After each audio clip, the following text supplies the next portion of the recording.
All right, hey, there you are. How's everybody on YouTube doing? What is up? What is happening? And, excuse me, thank you so much for joining us as we kick off a brand new week here on the Mighty SOR. And man, it's good to see. I mean, we haven't even started the show yet. 35 people in our chat room. Great to have each and every one of you here. And before we bring on Dave Spinks, let's give a quick rundown and shout out. Hey, Slim, how you doing? Alaska's greatest athlete, Ladybug Bigelow, you were looking gorgeous tonight. Hope we can improve your night. I think we will. And, we got a little some special paranormal here for all of you. Andrew, good to see you, my friend. Mary Bond, welcome back. Paul John Tavares, still no Stanley Cup, my friend. The Pharmacy, always a pleasure when you are here, my friend. Thank you for coming on in. Ross, always good to see you. And let us scroll down. The gorgeous and talented Kimberly, you're back. Thank you for joining us. And, there she is, everyone. It's Florida's Steph Dickey. Yes, she is looking fantastic tonight. Florida Steph Dickey, welcome back. Sandra Piper, always a pleasure to see you here. Thank you for coming on in. All the way from the UK, good morning, Andrew. Thank you for joining us. Boss Monster, appreciate you coming on in as well, my friend. Jack Clark, always a pleasure to see you. Amanda Laraway, there she is, everyone. She'll be signing autographs after the show over in the corner of the studio here. Please line up to your left. We would appreciate that. And there he is, everyone. We can officially start the show now that Brett Lewis has entered the chat room. Thank you, Brett, for joining us once again, my friend. Always a pleasure to see you as we continue to scroll on. Sir Wolf, how you doing, man? You play the Wolf game too? Wolf Simulator? Let me know. I'm kind of curious. I'm on there. I play every night after the show. Rex, thank you for joining us. Nate Foot. Yes, Mr. Hallmark Channel himself. Welcome back, buddy. Love you, man. Thank you for joining us. BBD Warrior, good to have you here. The Jim Christie is here, everyone. The Jim Christie. So make sure you say hello to Jim. Princess Denali, good to have you back. Jay Swope, always a pleasure. And scrolling on down. And, oh, darn it. I hate when it does that. Hate it. Where are we here? Bisler, good to have you back. Burrito, you're still making me hungry. There she is, everyone, from Brandon, Manitoba. Manitoba Becky looking stunning and talented tonight. She will be signing autographs beside Amanda, so make sure you line up on the right for Manitoba Becky. Left for Amanda, right for Manitoba Becky. All right, moving on here. Don't ask me where I come up with this shit because I really don't know. Dutchman Gary Vermeer. Look at this, everyone. We got the new winter blend of Mighty Moose Beard Oil. Go to mightymoosebeard.com. I will show you how to use this in the first break. And remember, you're paying in Canadian money. Canadian money.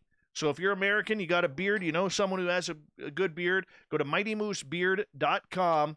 Use the promo code SOR2019. Gary's going to give you a deal because he's Dutch that way, and he will do that. So, hey, Dutch, how you doing, buddy?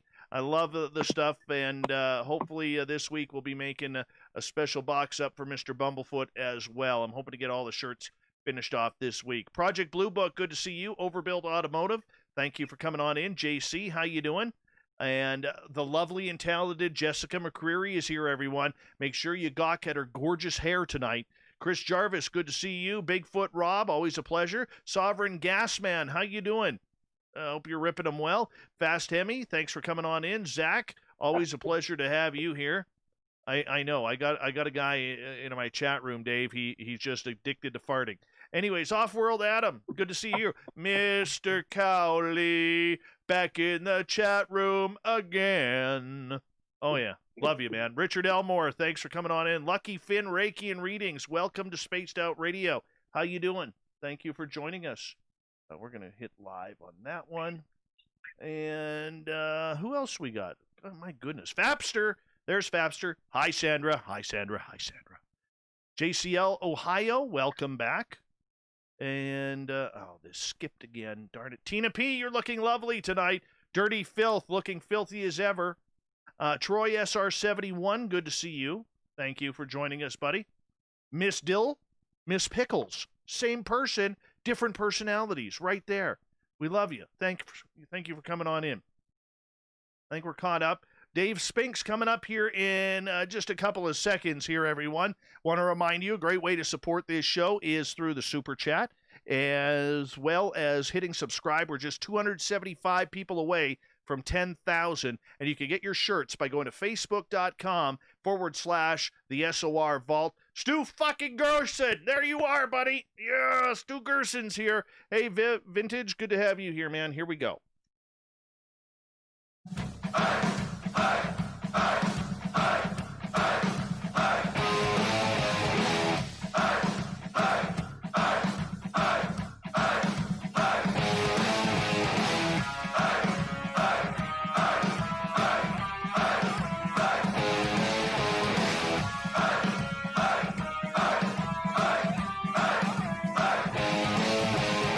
Mountains of central British Columbia to you listening around the world.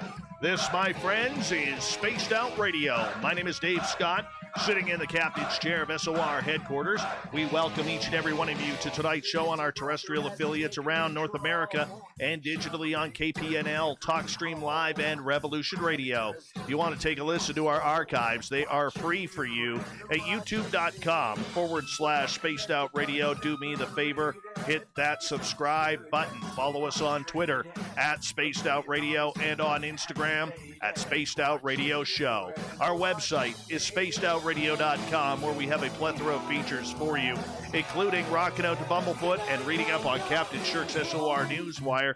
Tonight's show is brought to you by CHIVE Charities. Help make the world 10% happier by visiting CHIVE Charities today. You can find them on our website. Dave Spinks has been investigating the paranormal since 1986. Due to several experiences he had as a young man. He's retired from over a 20-year career in the United States Air Force and federal law enforcement. In 2011, that's when he decided that he was going to investigate the paranormal on a full-time basis, including some of the most notoriously haunted locations in the United States and Europe. We got to get him into Canada on this one. Have to get him into Canada. We need Canada on that bio. His main purpose is investigating the paranormal and to try and answer some of the greatest questions in mankind's history.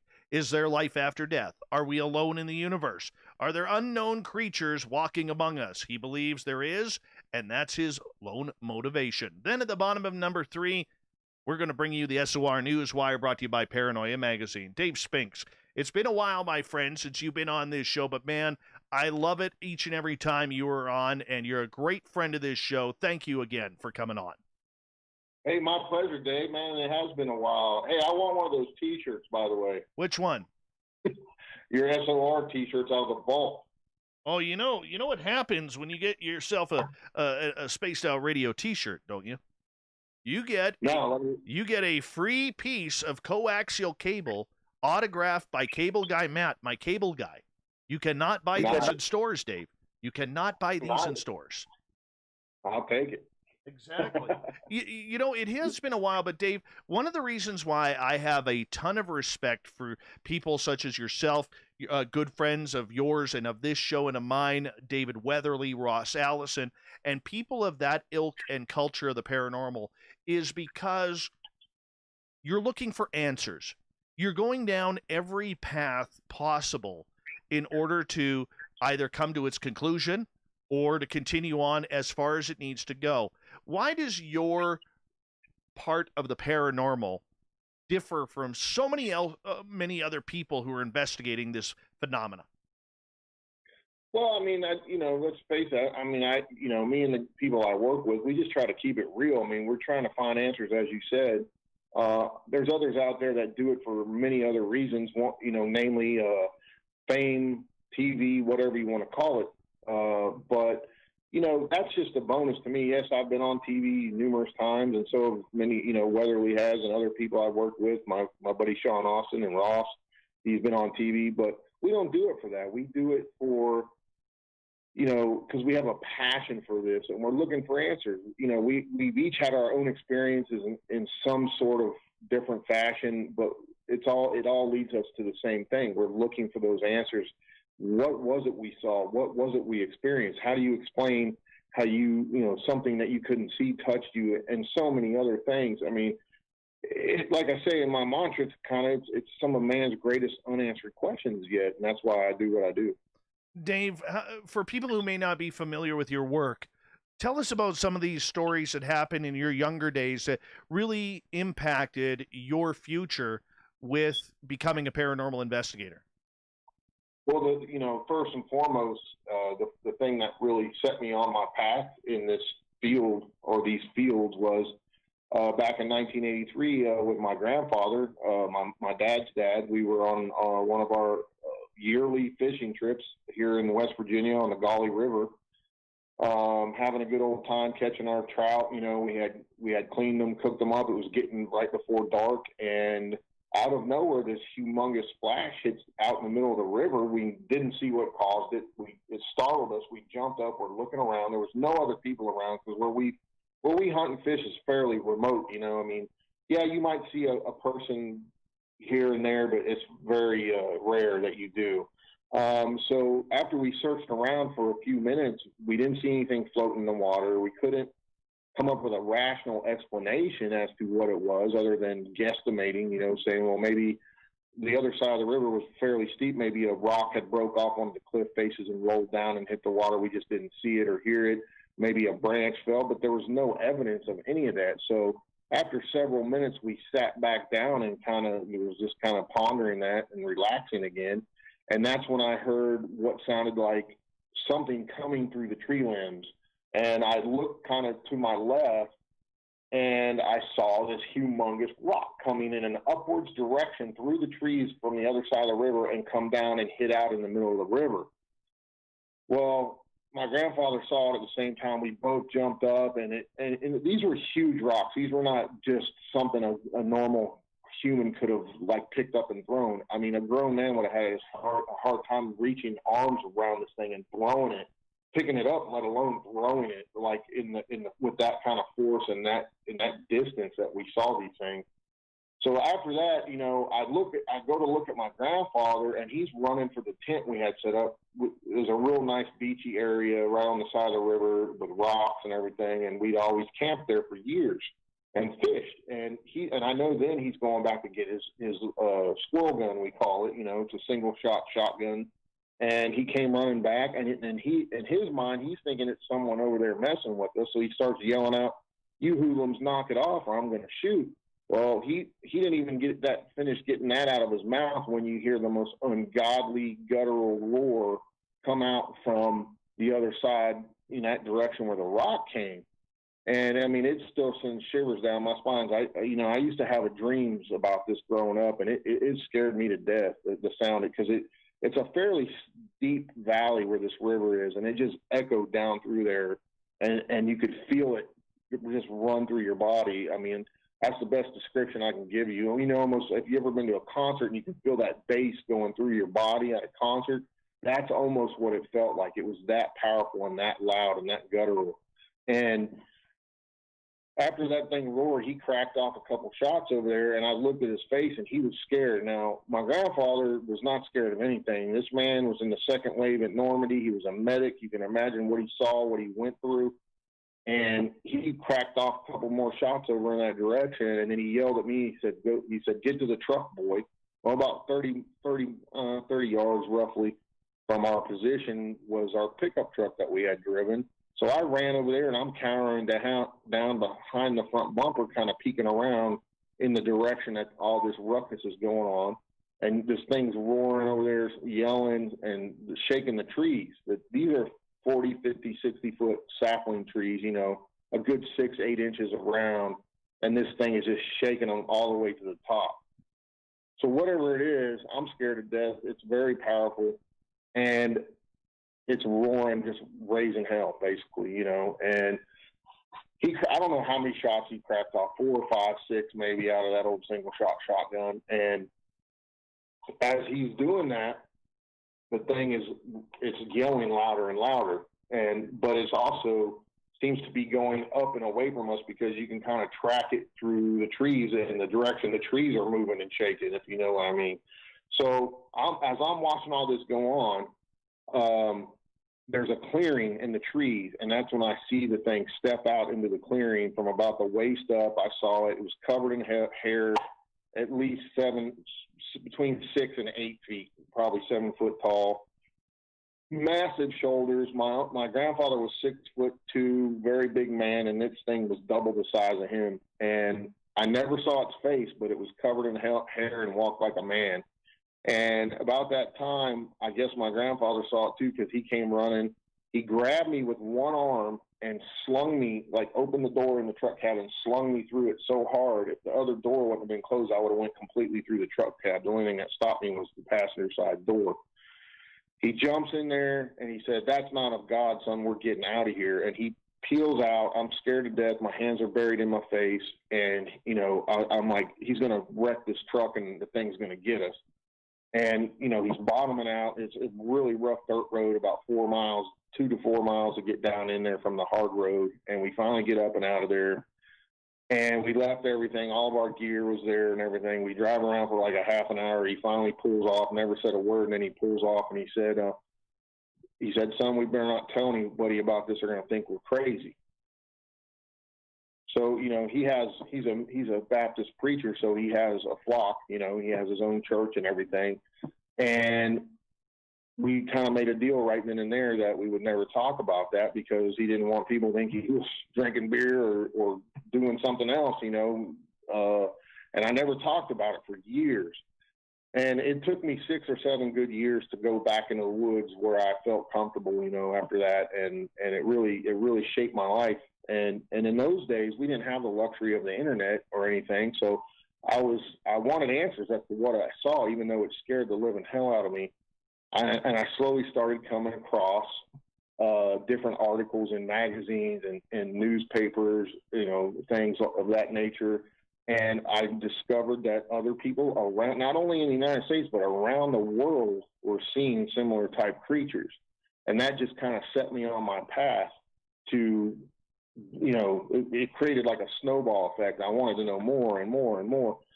And you come to the realization that, hey, I'm not crazy. Well, the funny part of the story is, like, my grandpa died like 8 years ago now, 7, 8 years ago. And I wanted to come out with this story doing what I do, and, you know, being as known as I am now, because I always get that question, you know, what started you in this? And before I went and started telling it, I talked to my uncle and I said, "Look, you know, this is what went down with me and Grandpa, and I'm going to start talking about it," because I had written it in the book with, you know, the book, the West Virginia Bigfoot book, and along with many other people's encounters here in the state of West Virginia.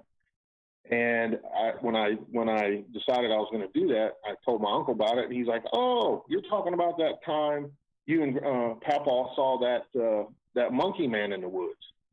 And I'm like, "What? He told you?"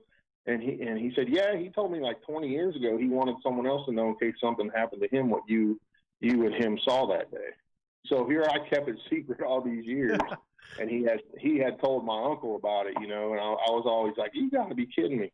Because here I am, you know, I kept a secret that I promised my grandfather, and after he had died, I had, you know, become pretty well known in the paranormal, so I wanted to tell that story because I get that question all the time.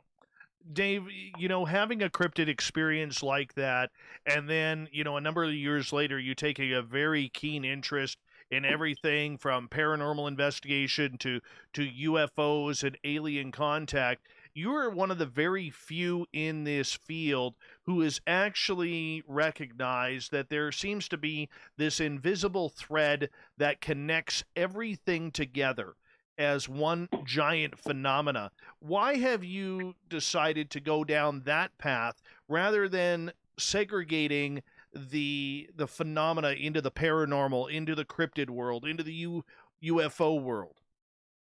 Well, interesting enough, Dave, it's a good question, because a few years after my Bigfoot experience, I had what we would call a ghost experience. And funny enough with me, it happened to be my mom's dad, my other grandfather, who was also a veteran, and he was very sick. He had lost most of his lung capacity due to catching pneumonia while he was in Iceland during World War II, and he smoked like a freight train, man. He smoked the old Camel non-filter cigarettes, right?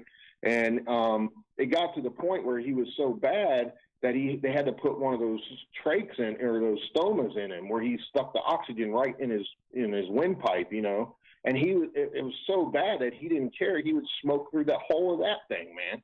And we're like, Grandpa, you got to stop. And he's like, I don't care, man. We got to die sometime. He was just a hardcore old dude.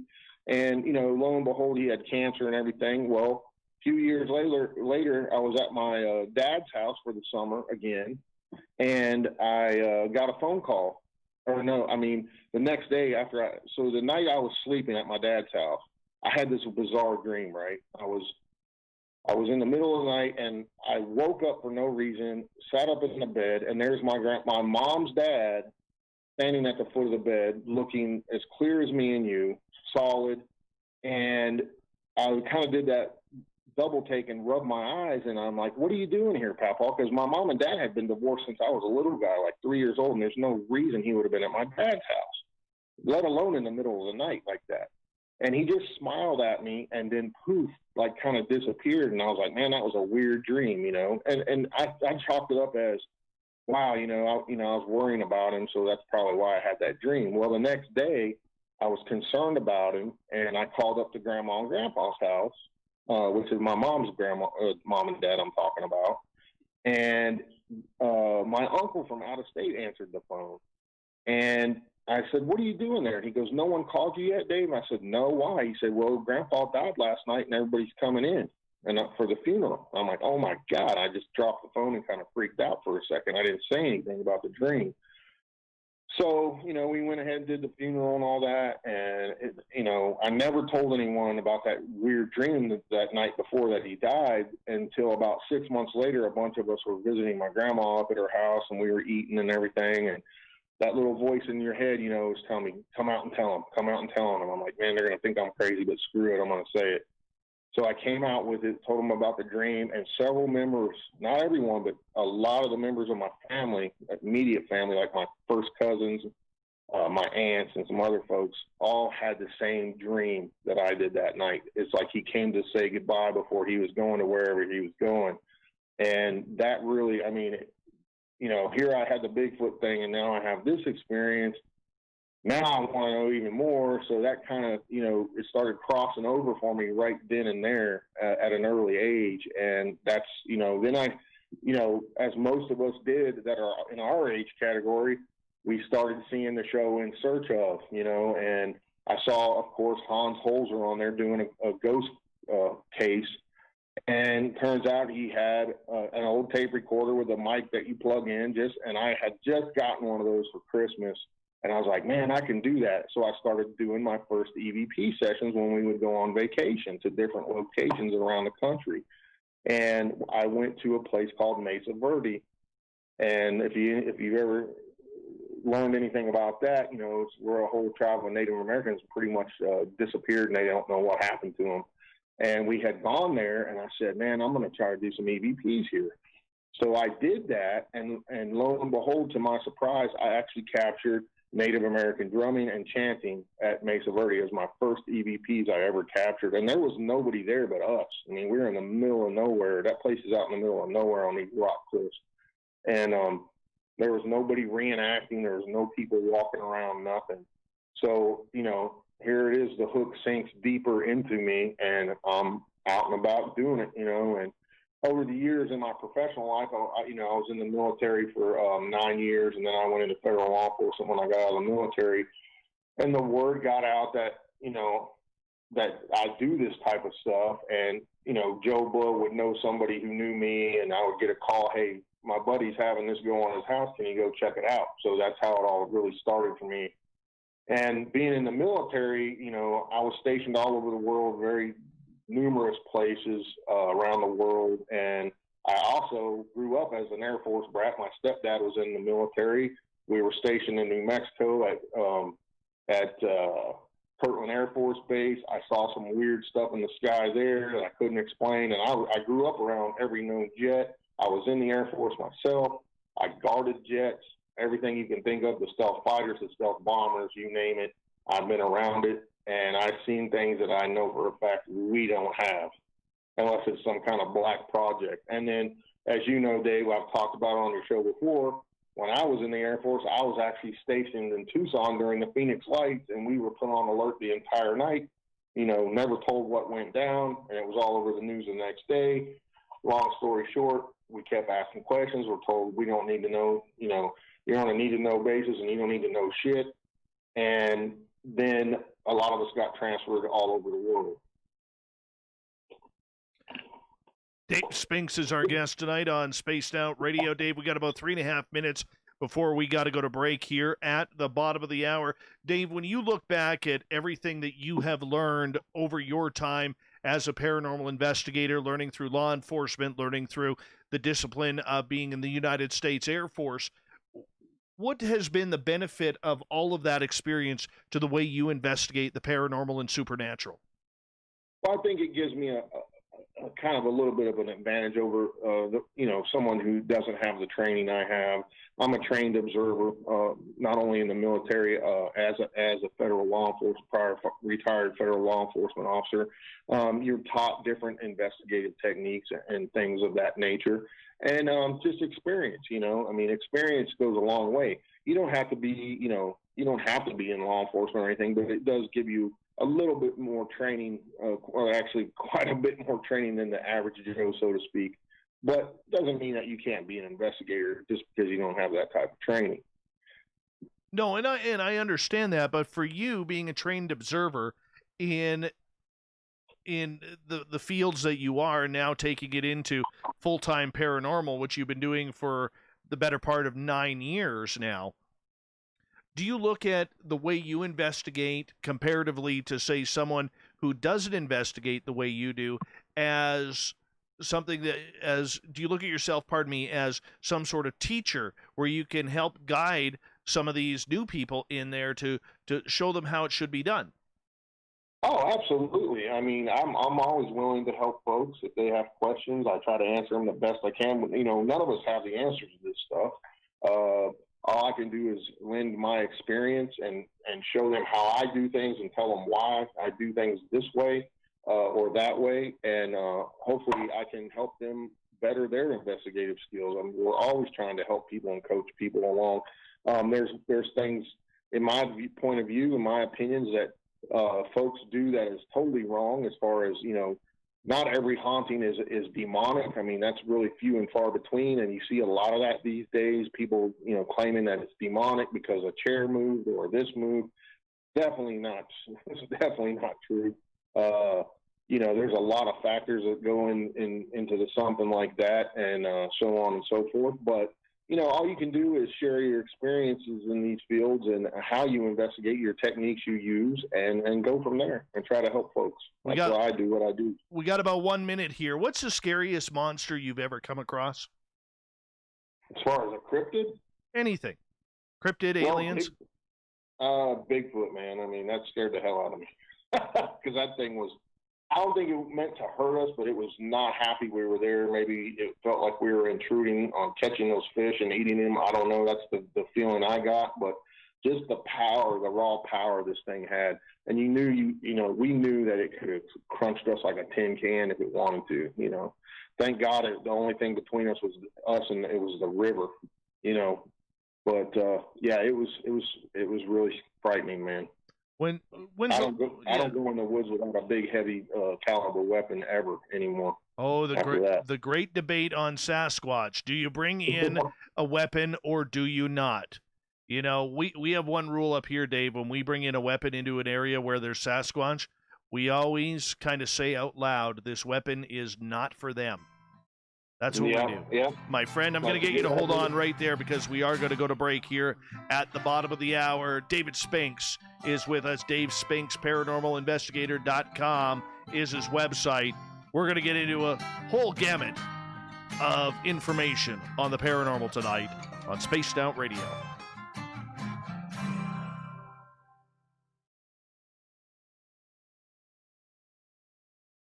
All right, man, we're clear. All right, cool. So since the last time you were on, and I forgot to mention this before, during the breaks, we are still live on Hot on Mic on YouTube. So Roger that. Yeah. What's up, YouTube? Yeah, they're good, man.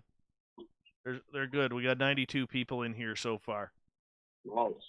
Yeah, they're pretty good. They're pretty good. Check out my YouTube channel sometime. Well, shout it out, man. It's Real Supernatural, and we have two of them. Me and Weatherly have Society of the Supernatural, and I have another one called Real Supernatural. Check it out. Subscribe. There you go. Yes. Thanks, man. No problem, man. Anything for you guys. Anything. All right. So how's the weather up there, man? You getting any snow or what? Oh, dude, it is unseasonably warm and damp here.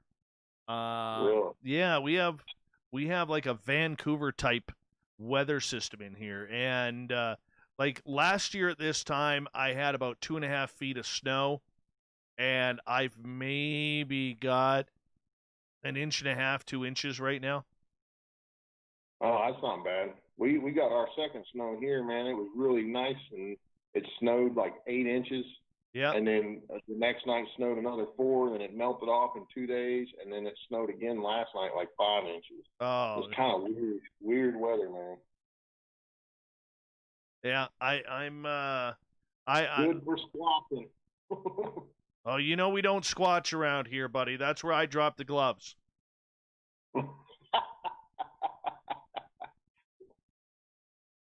Uh-huh. Uh-huh. I hate that damn word. Hate it. Watching.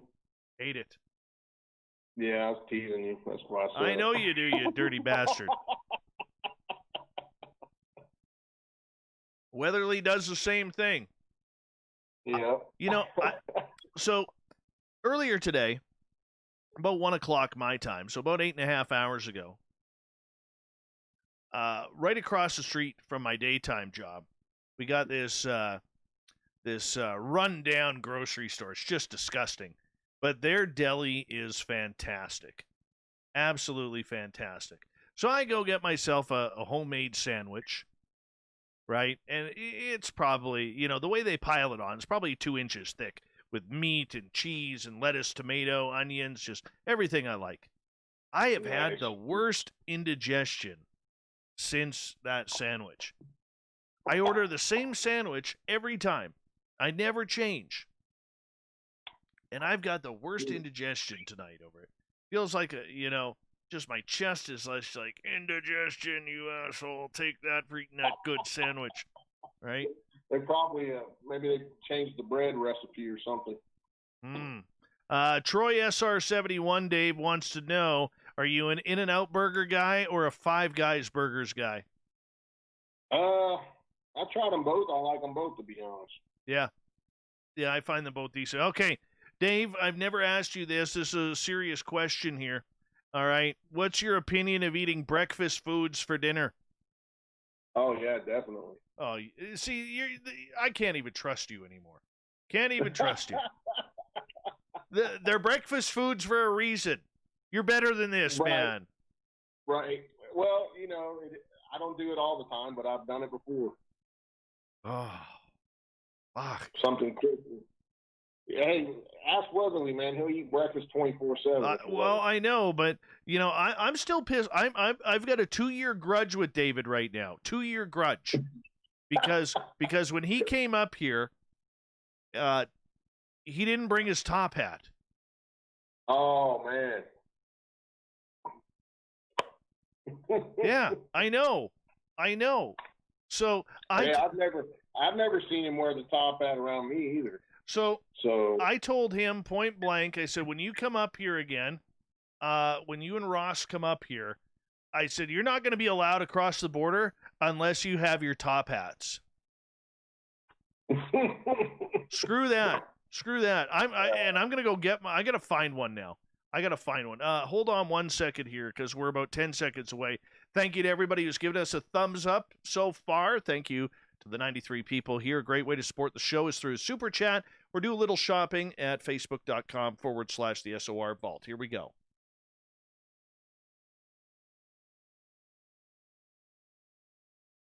Oh, weird. It skipped a commercial. Oh, well, we'll just leave it dead air. We don't have to worry about that. Wonder why that skipped a commercial. Weird. Ghost in the machine. Yeah. That's a little weird. Oh, well. I guess something timed out. That's okay. We're good. We is good. Here we go now.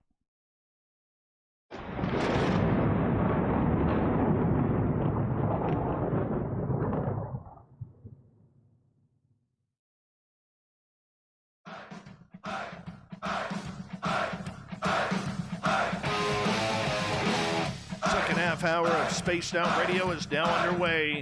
My name is Dave Scott. Thank you so much for joining us. I really do appreciate you taking the time to be with us tonight. I want to remind you that if you've missed portions of this show or others, check out our free archives by going to youtube.com/Spaced Out Radio. Do us a favor, hit that subscribe button. Our website, spacedoutradio.com, where we have a plethora of features for you, including rocking out to Bumblefoot and reading up on Captain Shirk's SOR Newswire. Follow us on Twitter at Spaced Out Radio and on Instagram at Spaced Out Radio Show. We continue on tonight with David Spinks. He is one of the great researchers out of the beautiful state of West Virginia, I believe, a state that I've actually been to. And here we are, talking about all things weird and strange with one of the best out there. His website, Dave Spinks, paranormalinvestigator.com. Dave, welcome back. Hey, man. Glad to be here with you, man. Oh, we're glad you're here, too.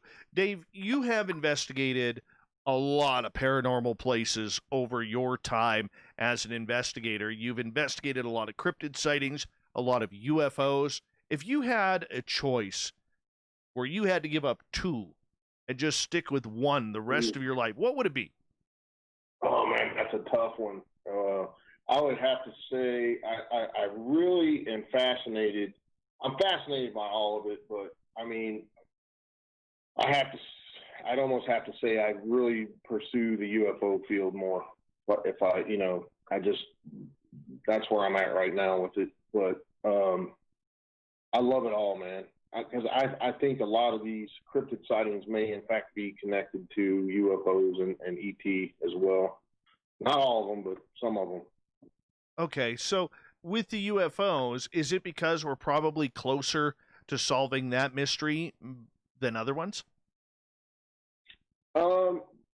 Yeah, I think so. I think, it's so weird, over the last couple of years, it seems like more and more things are coming out through government channels and different people in the government, high in the government, and other governments, not just ours, but other people in other governments are coming out.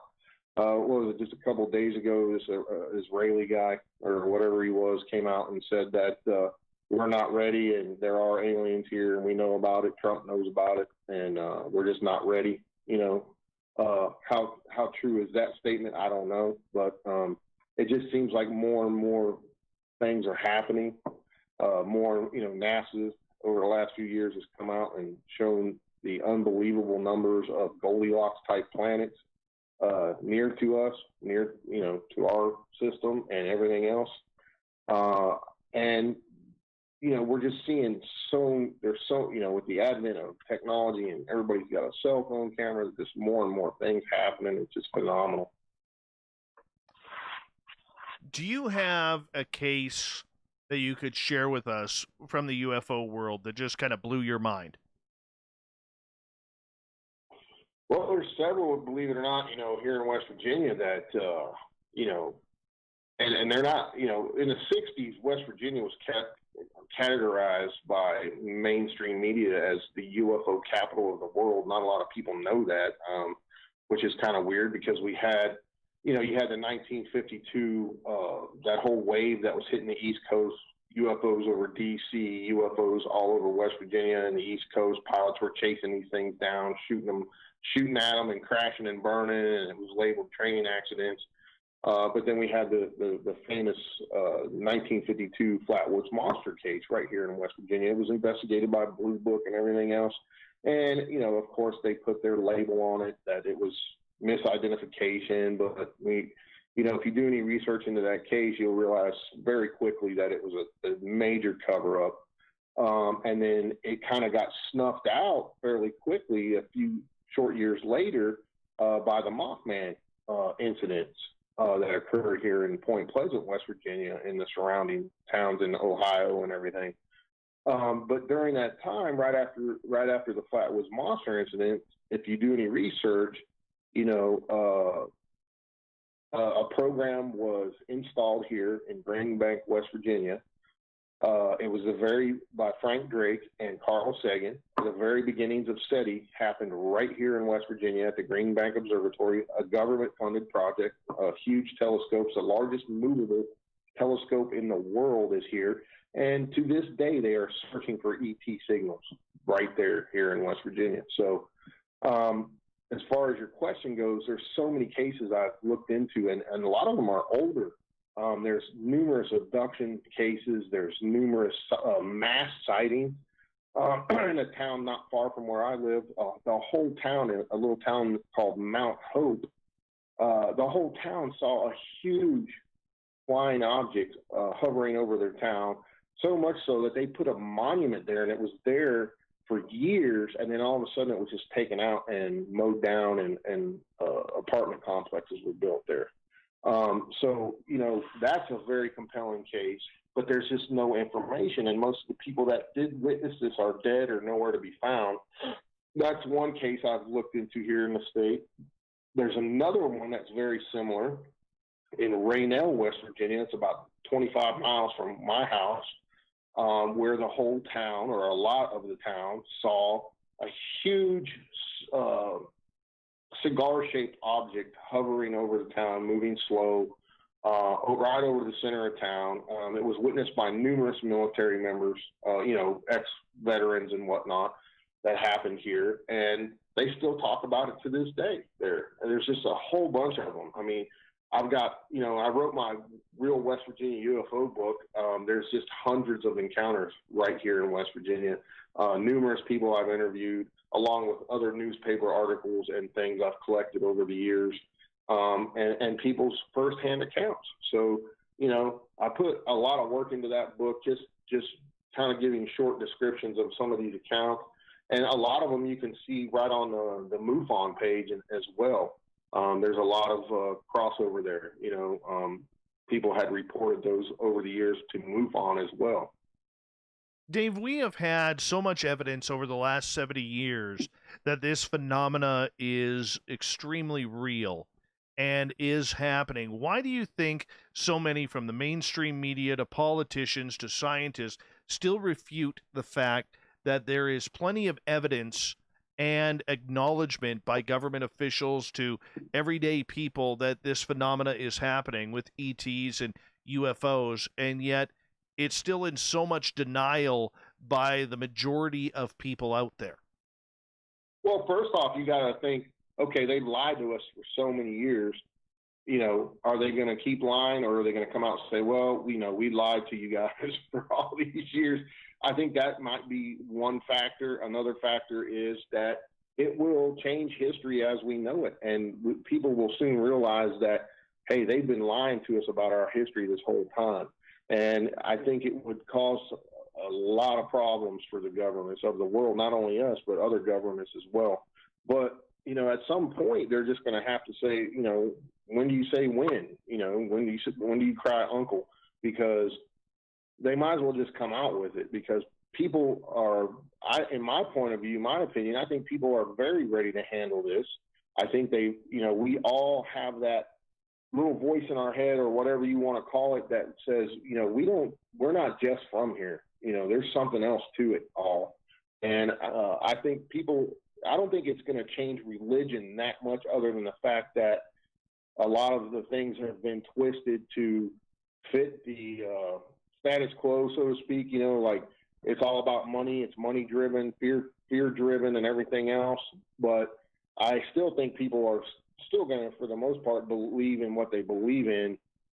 I don't think it would change people's belief systems that much personally. You know, I think they say, well, you know, if you believe in God, if you're a Christian, what's to say God didn't create other intelligent species around the universe? I mean, that's common sense, you know? So, yeah, there'll be some people that freak out and wig out and whatever, but for the most part, I think people are more than ready to handle something like that.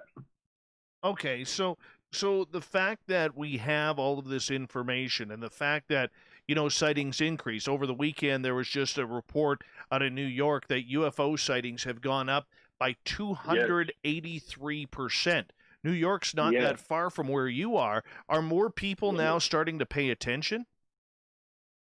Oh, yeah. I mean, I think people are, you know, like I said earlier, you know, everybody has a cell phone that has really good cameras on it, and people are capturing more stuff and seeing more things. And at some point, it's just going to, I mean, they just got to admit, hey, there's something else going on here.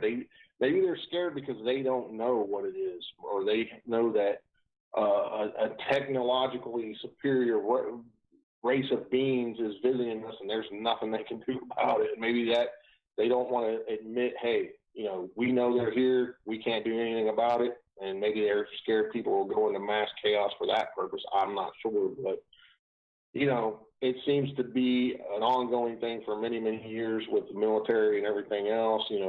These craft, these things shutting down our nuclear missile bases and everything else.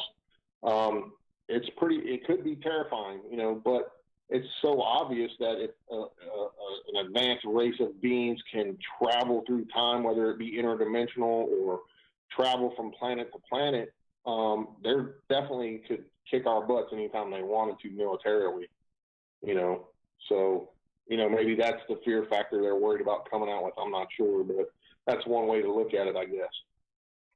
Yeah, I mean, that is a huge way to look at it if you think about it. Do you believe, though, that the governments are this blind on the UFO subject? Do you really think that when you hear people like Lou Elizondo or Chris Mellon or Marco Rubio talking about this, that they are absolutely that blind that they don't know what's going on in our airspace or around the world? Because I tend to think, and maybe it's just me, that there is plenty of evidence. There's a plethora of evidence since Roswell, if not before, that has tipped them off to a lot of really weird, strange happenings going on for the past 70-plus years.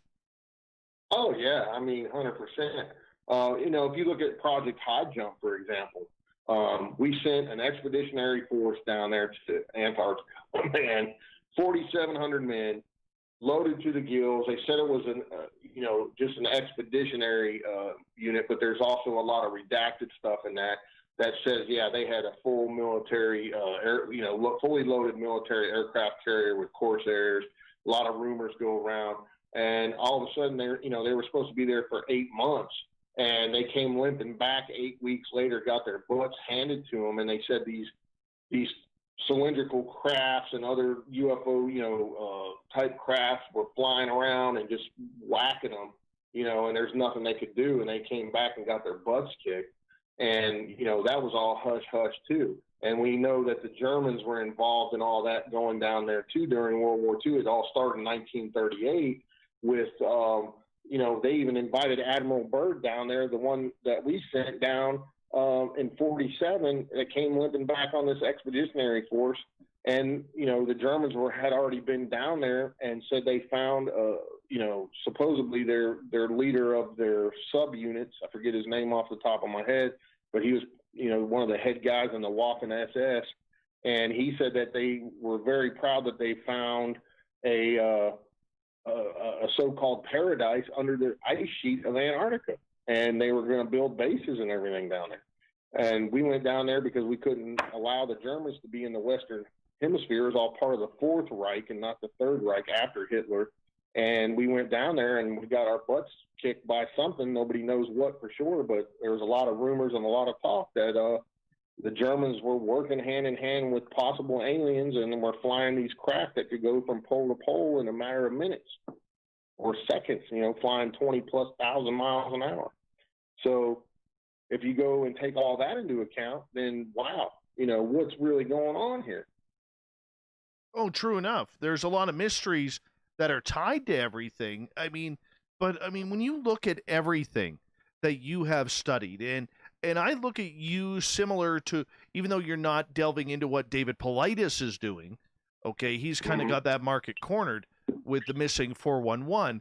But if you look at all the evidence he has collected and the evidence you have collected, David Weatherly or people along those lines, Timothy Renner is another good one like you guys, who have literally collected all of these intertwining pieces of evidence. Are we really maybe being hunted? Are we maybe being used as scientific experimentation, whether it's by Bigfoot, whether it's by aliens, or something else mythical that we don't even know? I think that's a definite possibility. There, like you said, there's all these people that are coming up. If you look at the FBI website, okay, one example, there is literally hundreds of thousands of people that come up missing every year. Now, some of that you can attribute to people just taking off. They either went crazy or they just wanted to start a whole new life. You can attribute a small amount to that. And then you got to look at the human trafficking aspect as well. There's a lot of people being kidnapped, and especially kids and younger adults that are being kidnapped and sold into basically sexual slavery. But on the other hand, when you look at stuff like Pilates and other people have collected, there are people that are coming straight up missing who disappeared literally in front of people's eyes, their family members and other things, and never to be heard from again. In some cases, as he talks about, you know, their clothes were folded neatly on a rock or whatever the case, or people look like they walked through a doorway and they just disappeared. You know, there's so many accounts out there of just people coming up missing. I think there's maybe possibly a horrifying situation unfolding, you know, and people are coming to the realization. Now, if you look at some of the things they talk about, I think it was President Truman supposedly met with the aliens down at Holloman Air Force Base. Eisenhower there. Or Eisenhower, I'm sorry, and made this deal where they were allowed to abduct a certain amount of people and use them for experiments, for trading for technology. That's pretty terrifying if you think about it. Maybe that's the reason they're not coming out with it, you know, because they literally sold us out to some alien race for experimentation purposes. Who knows? But yeah, I mean, you can look at the numbers on the FBI side, and it's pretty horrifying. It equals out. We actually had this conversation with Butch Witkowski recently, and it equals out to something like 65,000 Americans a year just vanish, vanish Yep. into thin air. Vanish without a trace. Yep, that's a lot of people. All right, so the fact that this is going on, and the fact that we really don't know what the government knows or what anybody knows regarding this, it's outright conspiratorial, Dave. We can sit here and say, look, the Greada Treaty between Eisenhower and the aliens may or may not have happened. We could say that Bigfoot likes to fold and press laundry before it takes a child in the forest. But I mean, the one thing that I find that I think is most curious, and I'm curious to get your opinion, is we got about 5.5 minutes left before we got to go to break at the top of the hour. My opinion on a lot of this is portals. I really do believe that a lot of these people who go missing and just vanish are somehow, one way or another, walking into a portal. They don't even know that it's happened. And on the other side, everything is normal, just like they would expect it. But on this side, they're gone. Well, you know, we've kind of touched on this before. You know, science has proven there are other dimensions now. What's to say whoever's on the other side of that dimensional space has not created doorways, or maybe these doorways were here for hundreds of thousands of years, put here by who knows what and when.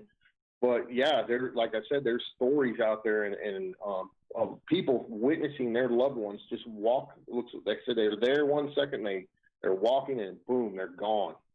And some of the reports that are really chilling is that they could hear the person talking, but they couldn't see him anymore. Like they were just on the other side of this invisible doorway, and they described it just like that. And they could hear him for a short time, and then they didn't hear him anymore. So it's very just chilling to me that is going on. And you know, we talk about all these magnetic locations around the earth. You know, there's so many of them where strange magnetical forces are at work and compasses go crazy and different electronical equipment will not function. There's some places, with the place down to the dead zone, they call it, or whatever, down in Mexico, where it seems like an unusual amount of meteorites hit around that area. It's like they're drawn there for some reason. And there's so many other ones. Some of these haunted locations that I've investigated over the years, there's one place in Ohio I've done several times, and it's called Landau's Mohican Castle. Well, it has a ton of paranormal activity there. And if you go up on top of the hill, just a short distance from the location, the earth really opens up, man. It's like, and I've measured really high EMF fields there and everything else.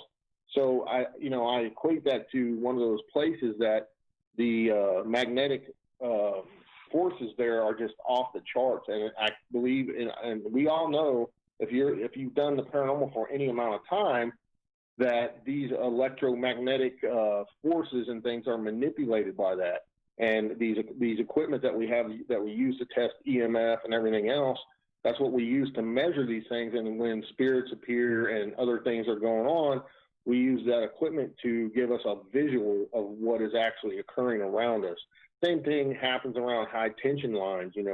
They put off an extreme amount of EMF and everything, and we use that equipment to try to help debunk cases or confirm, hey, there's something going on here that we can't explain. And this is possibly why, because this area is high in EMF, and the magnetic forces that are occurring here are causing some of these things. And the Russians did a very in-depth study on EMF and the effects on humans, and they discovered that it affected everybody not the same. Some people had extreme reactions to high EMF, and others had mild, and some had none at all. So it affects each and every one of us differently. It can cause hallucinations and everything else. So, is that what's going on in some of these cases? Possibly. I think it's all interlinked in some aspects, and it deserves further study in my opinion. We got time for about one more question here with about 2 minutes to go. David, the scientific community seems, as we mentioned, to really kind of shove this to the side, the woo side of everything to the side. I mean, I've had my own critics come out and say that this show is way too woo for anybody to take this seriously. I'm wondering, from a scientific perspective, because you have worked with scientists over this, how do we combine scientific study and proper scientific study with the idea that the woo is something that needs to be really looked at as well? Well, first and foremost, I think there's very few scientists out there. I'm using that in a broad range, that are open-minded, because they think in a scientific manner where they have to be able to measure things and everything else. And if they can't recreate it in a lab, then it's bunk. It's nothing. And that, let's use the word paranormal. That's what it means. The unexplained, the unknown. We can't measure all these things at this point yet. Maybe someday someone will come up with something that gives us a better tool to be able to measure certain things and whatnot. But it's the unknown. It's the unexplained. If you have a scientist of a certain whatever they're into, and they're not open-minded, they're going to automatically debunk everything you say, and that's just how it is. It's unfortunate, but luckily there are some scientists out there that do have an open mind, and they're trying to find answers. They're trying to create tools in order to measure these things. So until we get more of that going on, then we're just going to be left to our own devices, so to speak, and try to do the best we can, at documenting unexplained phenomena and such things as we do now. David, I'm going to get you to hold on right there, because we are going to go to break at the top of the hour. And when we come back, Dave, I want to get into some of your paranormal experiences, because you own a very, very haunted house. Yeah. And the experiences there are phenomenal, as well as you have gone through a bunch of the most haunted locations in the United States, and I want to know what the best one is out there. David Spinks is with us. Dave Spinks, ParanormalInvestigator.com is his website. Hour number 2 of Paranormal coming up here on Spaced Out Radio.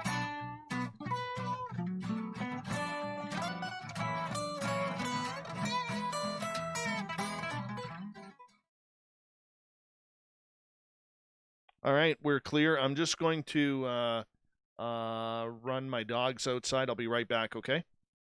All right, man. We have some cool swag for you. Be right back. All you have to do is head over to our website and click on the SOR Vault. You have a variety of cool logos to choose from, and put them on anything you want. T-shirts, hoodies, hats, coffee mugs, you name it, we can get it to you. So do your shopping by supporting the store you love. Get your Spaced Out Radio swag at the SOR Vault today.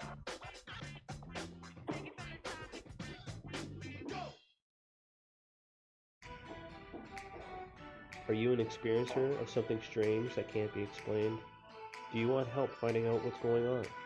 I'm Ryan Stacy, head of the Experiencer Support Association, otherwise known as TESA. We've teamed up with Spaced Out Radio to investigate cases filled out in the SOR Sightlines report. We are independent and there's no cost to what we do. All we need is your experience. Let's find out what's happening together on the SOR Sightlines report. We all know on Spaced Out Radio we love a good beard and mustache, so why not take care of your facial hair with Mighty Moose Beard Oil? Made in Canada, we're taking care of beards and stashes around the world. We use 100% natural ingredients with our oils and balms to make your whiskers feel silky smooth.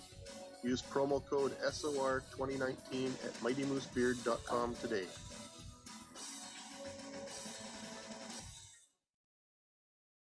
Hey Space Travelers, this is John Resig, founder of the CHIVE and CHIVE Charities. If you know anything about our website, you know we like to do things a little different. We're not some faceless organization collecting money for a nebulous cause. Our donor dollars go directly toward life-improving items. Then we give those items directly to an underdog who needs it most. To become a donor with Spaced Out Radio's official charity, CHIVE Charities, just go to chivecharities.org/donate. I'm feeling a little spicy tonight. What to do? What to do? Why not get BUMBLEFOOT? 4 million Scoville units of pure hard rock. Bumblefoot hot sauces come in 3 flavors. The burning Bumble. Tone it down a bit with Bumblelicious and throw the sauce on everything. Spice it up. Bumble me, baby. Bumblefoot hot sauce. Get it today at kajans.com. For the price of 1 cup of coffee a month, you can become an SOR Space Traveler. The Space Travelers Club is a place where you can interact with other listeners, either live during the show or on our great forum. We want your stories, pictures, comments, and ideas. You'll get live video streams, exclusive content, and be a part of our newsletter. Stay in touch with everything SOR. The Space Travelers Club is just $5 a month at spacedoutradio.com. Are you intrigued by Paranormal Talk Radio? You'll love the new Paranormal Radio app from TalkStream Live. You'll find a great selection of talk shows covering UFOs, ghosts, strange phenomena, and much more. Download the Paranormal Radio app now and start listening to the very best in paranormal talk entertainment, including the network you're listening to right now, the Paranormal Radio app, free in Google Play and the iOS App Store. The party is always on at the Moose Vancouver. The Moose Vancouver is where you want to be when visiting Canada's West Coast. Open until 2 a.m. nightly, the Moose cranks up the rock while serving some of the best rated food in the city. The menu starts at $6.95. Why party anywhere else in Vancouver when the Moose is right there? Get your horns up and rock with the Moose, the official party bar of Spaced Out Radio. We are scouring the world for the most intriguing stories of your day. All right, Dave, I'm back. Yeah, man. Right on. Right on, man. Right on. Sitting here eating some oranges from my son's band. They get them every year. Remember, they're straight up from Florida, man. They're awesome. Right on. I'd like to eat some oranges right now, but my indigestion is terrible right now. I don't have heartburn. I just got indigestion. Take some Tums, brother. Oh, yeah. I've only got 2 left, and I'm waiting for them for the heartburn to kick in. Then I'll grab them.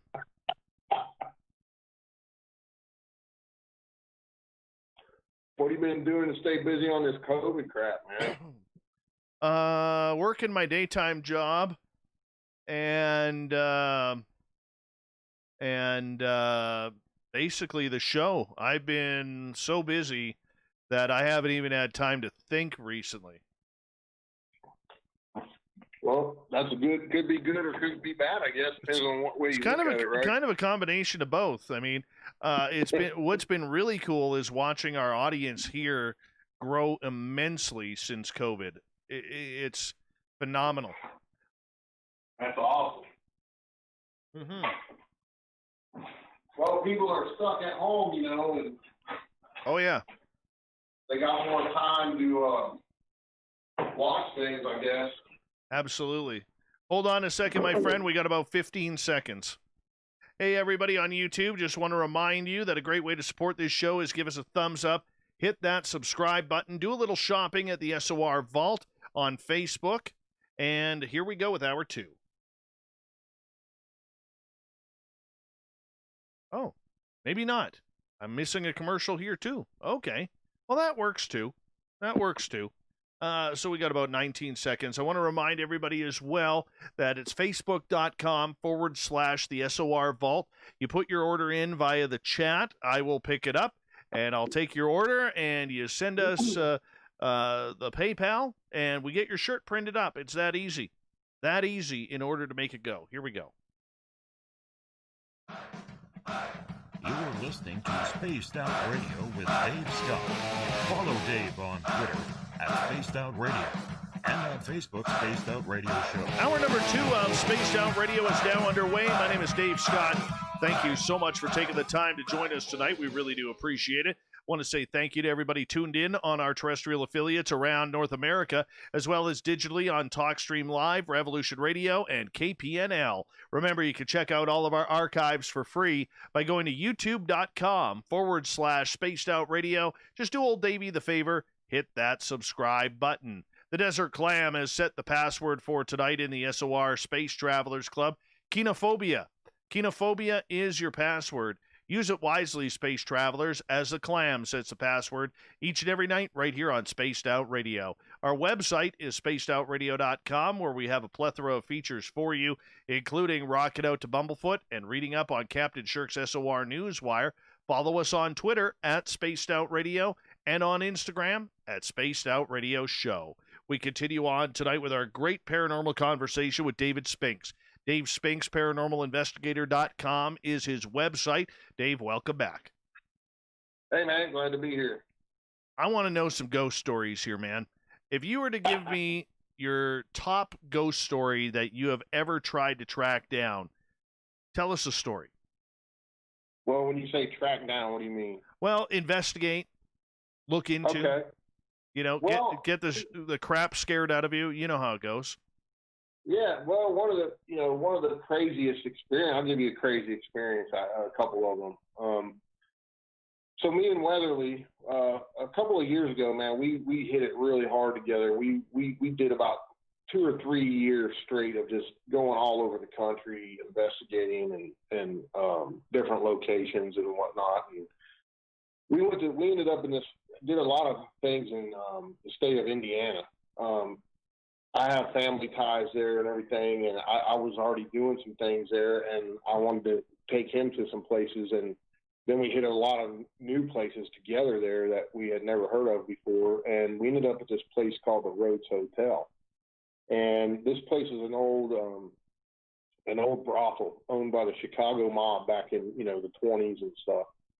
And this woman had reached out to us that owned it and said, hey, I'd love to have you guys up here. So that's long story short. We went up there for a week, and we got there in the middle of the night, and the GPS took us a block away for some reason. And we thought the house that we pulled up to was the right place, but it wasn't. It was another big mansion looking place, but that's where the GPS took us. So she said she would leave the key to under the plant box thing for us. So we were looking all around for this key, couldn't find it. And we noticed a set of small child footprints in this yard. And this is a block away from the place, mind you, okay? So we started following we're like, what the hell? These are little kid footprints. So we started following them, and they went around to the back alley and just stopped, and that's it. And there was snow on the ground is what I mean. There's prints in the snow. So we follow these tracks about 20, 30 yards, and they're in the middle. You could tell they were fresh. They still had the, where the snow would stick to your shoe and it would kick up, and go in the direction you're going. And the tracks just stopped, and that was so bizarre. First off, that's the first thing that happened to us. So we get back in the truck because at this time we're freezing, And we're still trying to figure out why did the tracks just stop? They didn't go left, they didn't go right, they didn't go forward. They just stopped like in the middle of the freaking thing, and there's no way they could have went anywhere else. They just disappeared. So it's on, you know, we definitely felt that was the spirit that created those. So then we figure out, okay, we're a block away, so we get over to the place, we get the key, and we walk in. There's nobody there. It was the middle of the night. And we hear heavy footsteps in the upstairs. And we're like, oh, well, the owner must be here waiting on us. We didn't see any car in the driveway or anything. So we kind of call out, hey, we're here, you know, blah, blah, blah. Don't hear anything. And then we hear the footsteps, heavy boot sounds come down the stairs, and the front door opens. And we run over there.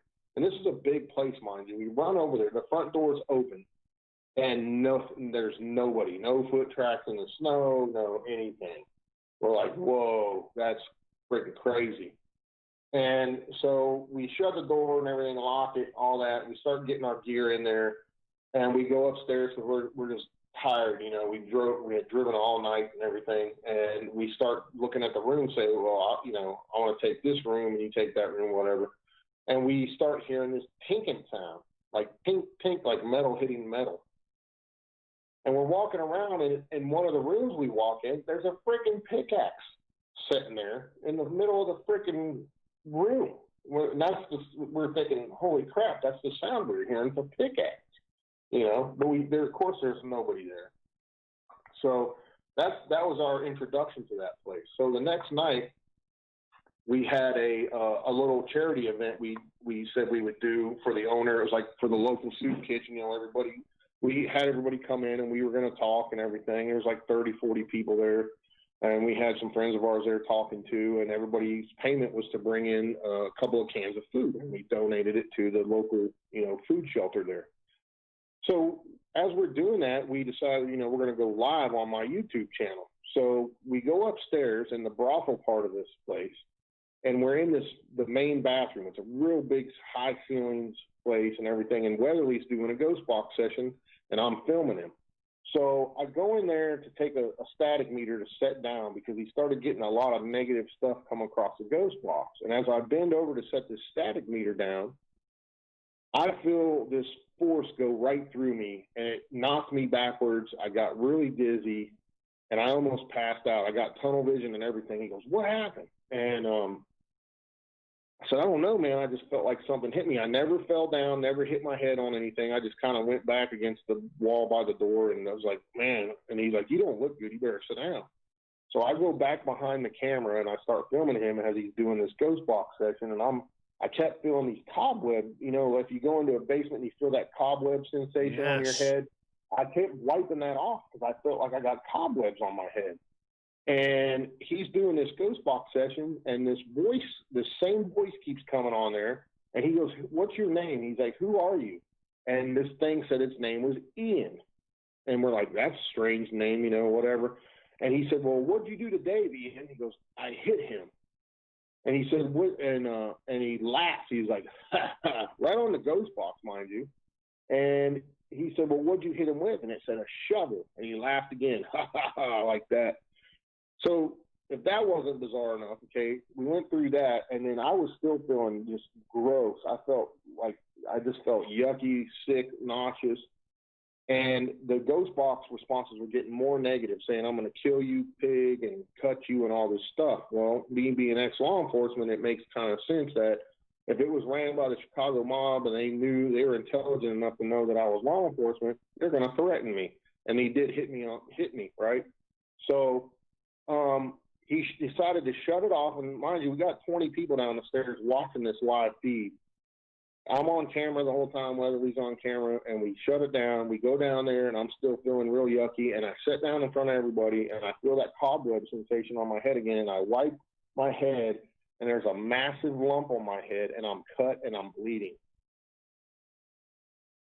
And I'm like, holy crap. And, you know, we took pictures of it, everything, and when you realize that something that you cannot see has enough juice to punch through to our reality and do something to you physically, it's pretty unnerving. And that's exactly what happened to me.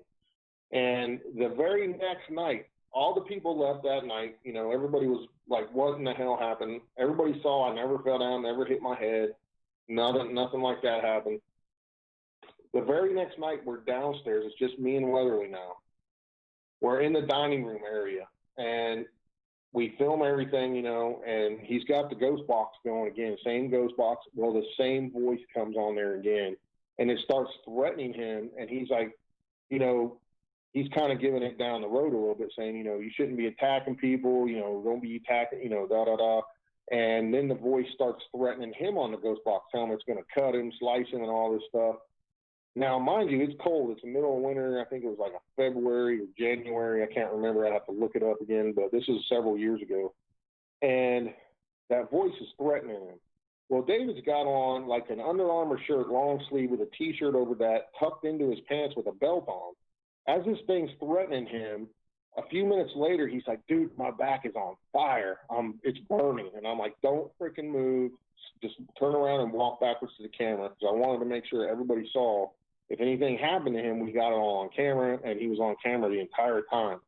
So he backs up to the camera. I pull his shirt up, and I kid you not, from his left shoulder blade down, all the way past his belt line where his belt is, there's 3 ginormous scratches that were welted up, just getting ready to bleed. And this thing was threatening to him that it was going to cut him, slice him, and all this stuff. And within a couple of minutes, he immediately goes outside, starts dry heaving and throwing up, and he was affected tremendously. So both of us were not only, you know, we were physically attacked by something unseen at that location. And we had all kinds of other things happen, the normal, you know, paranormal gamut, unexplained noises, banging, and other things go on there. And it was just a phenomenal, unnerving experience. And that's one of the most craziest investigations we ever did together. And, you know, another one. Well, let me just, before you continue on, let me ask you this, because for a lot of people who go into the paranormal world, they don't see it as being violent. They don't see it as there are potential repercussions. How do you deal with a spirit that is being violent? Well, I mean, one thing you could do is, depending on what your religious background is, you can do different things. You know, some people like to use sage. Some people use blessed holy oil, holy water, and you can try to, you know, if it's demonic, those things will work. The holy water and blessed oil will work. If it's not, you just try to protect yourselves with your religious background, and it doesn't always work. I'm here to tell you, you know, I've seen things done and then it gets worse, you know, and people are attacked worse. So you never know what you're going to get when you're dealing with these type of things. And that's why we call it the unexplained and whatnot. But, you know, you can be attacked. It can be very dangerous. I know for a fact of myself, I had an attachment at one time from doing this stuff. And I had to go through, I got blessed by a Catholic priest. I had a Baptist minister bless me, and I had a shaman do some things for me. And it seemed to turn around overnight after I did that. But it was a very bad year of my life. I went financially ruined, almost, not quite, but almost. Went through a really, really nasty divorce. I was having these dreams of these, like this blackness around me every night, and these black arms and hands would come out, and every night they would get a little bit closer until finally one night they grabbed a hold of my shoulder, and I woke up and I had a tear in my shirt and a scratch on my arm. And this is after I spent over a month in a very nasty negative location investigating 24/7. And I went back 2 more times for 2 weeks at a time at this place.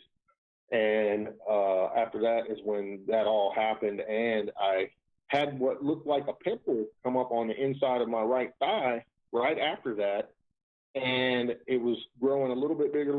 And I finally went to the VA and to the doctor. And the doctor pushed around on my leg and said, I'm sending you straight upstairs for a ultrasound. Went up there, and turns out I had a softball-sized mass in my leg come out of nowhere overnight. Oh, wow. Wow. So, you know, I try to tell people and preach this, hey, it's not all hunky-dory, it's not all fun and games, and the paranormal can affect you physically negatively. It does. I've known many other people that have had some really traumatic experiences from this stuff. Question coming from Nikki. She is asking, in regards to the protection that you guys use when you're doing investigation. What is it? Do you use gemstones? Are you using any type of sage, Palo Santo wood, prayer? What are you using? Myself personally, I use prayers. I ask for protection because I'm a Christian. I go that route. I also use holy water and blessed oils. Now, David, you take him, for example, he's a shaman, so he uses his own style of things. We have used sage and on occasion and whatnot. So it all depends on what your personal belief is, and I think it doesn't really matter as long as the intent is good and you have good intentions. You can use anything you want to ward off any negative type entities and spirits. All right. Doesn't always work, though. When you're dealing with the dark side, comparatively to, say, a haunted house or a haunted location, can you feel it right off the bat? And if so, how do you prepare for that? Well, yeah, it's a good question because a lot of, I noticed with myself personally over the years as I got more and more into this, and I became way more open to it. Because you come in from a law enforcement standpoint, you're very skeptical of certain things and you're very leery, but you kind of become more open to it. And it almost seems like to me that the intelligent spirits or entities that you communicate with know that you're more open to it, and they come to you more readily or easily, if that makes sense. And you use your body more. We all have the built-in senses that we don't use that much, the fight or flight and this and that. And when you walk into some of these locations, you can literally feel if it's negative, whether it's happy, sad, or, you can just feel that heaviness sometimes when you walk into some of these places. And whenever I encounter something like that, a lot of times I will break out the holy water and put it on myself, say a couple of prayers. In most cases, I do it every time before I go in anyway, but if it's a very negative in nature feeling to me, I use blessed oils and whatnot. So it's all in your personal preference and what you believe in and how you go about those things.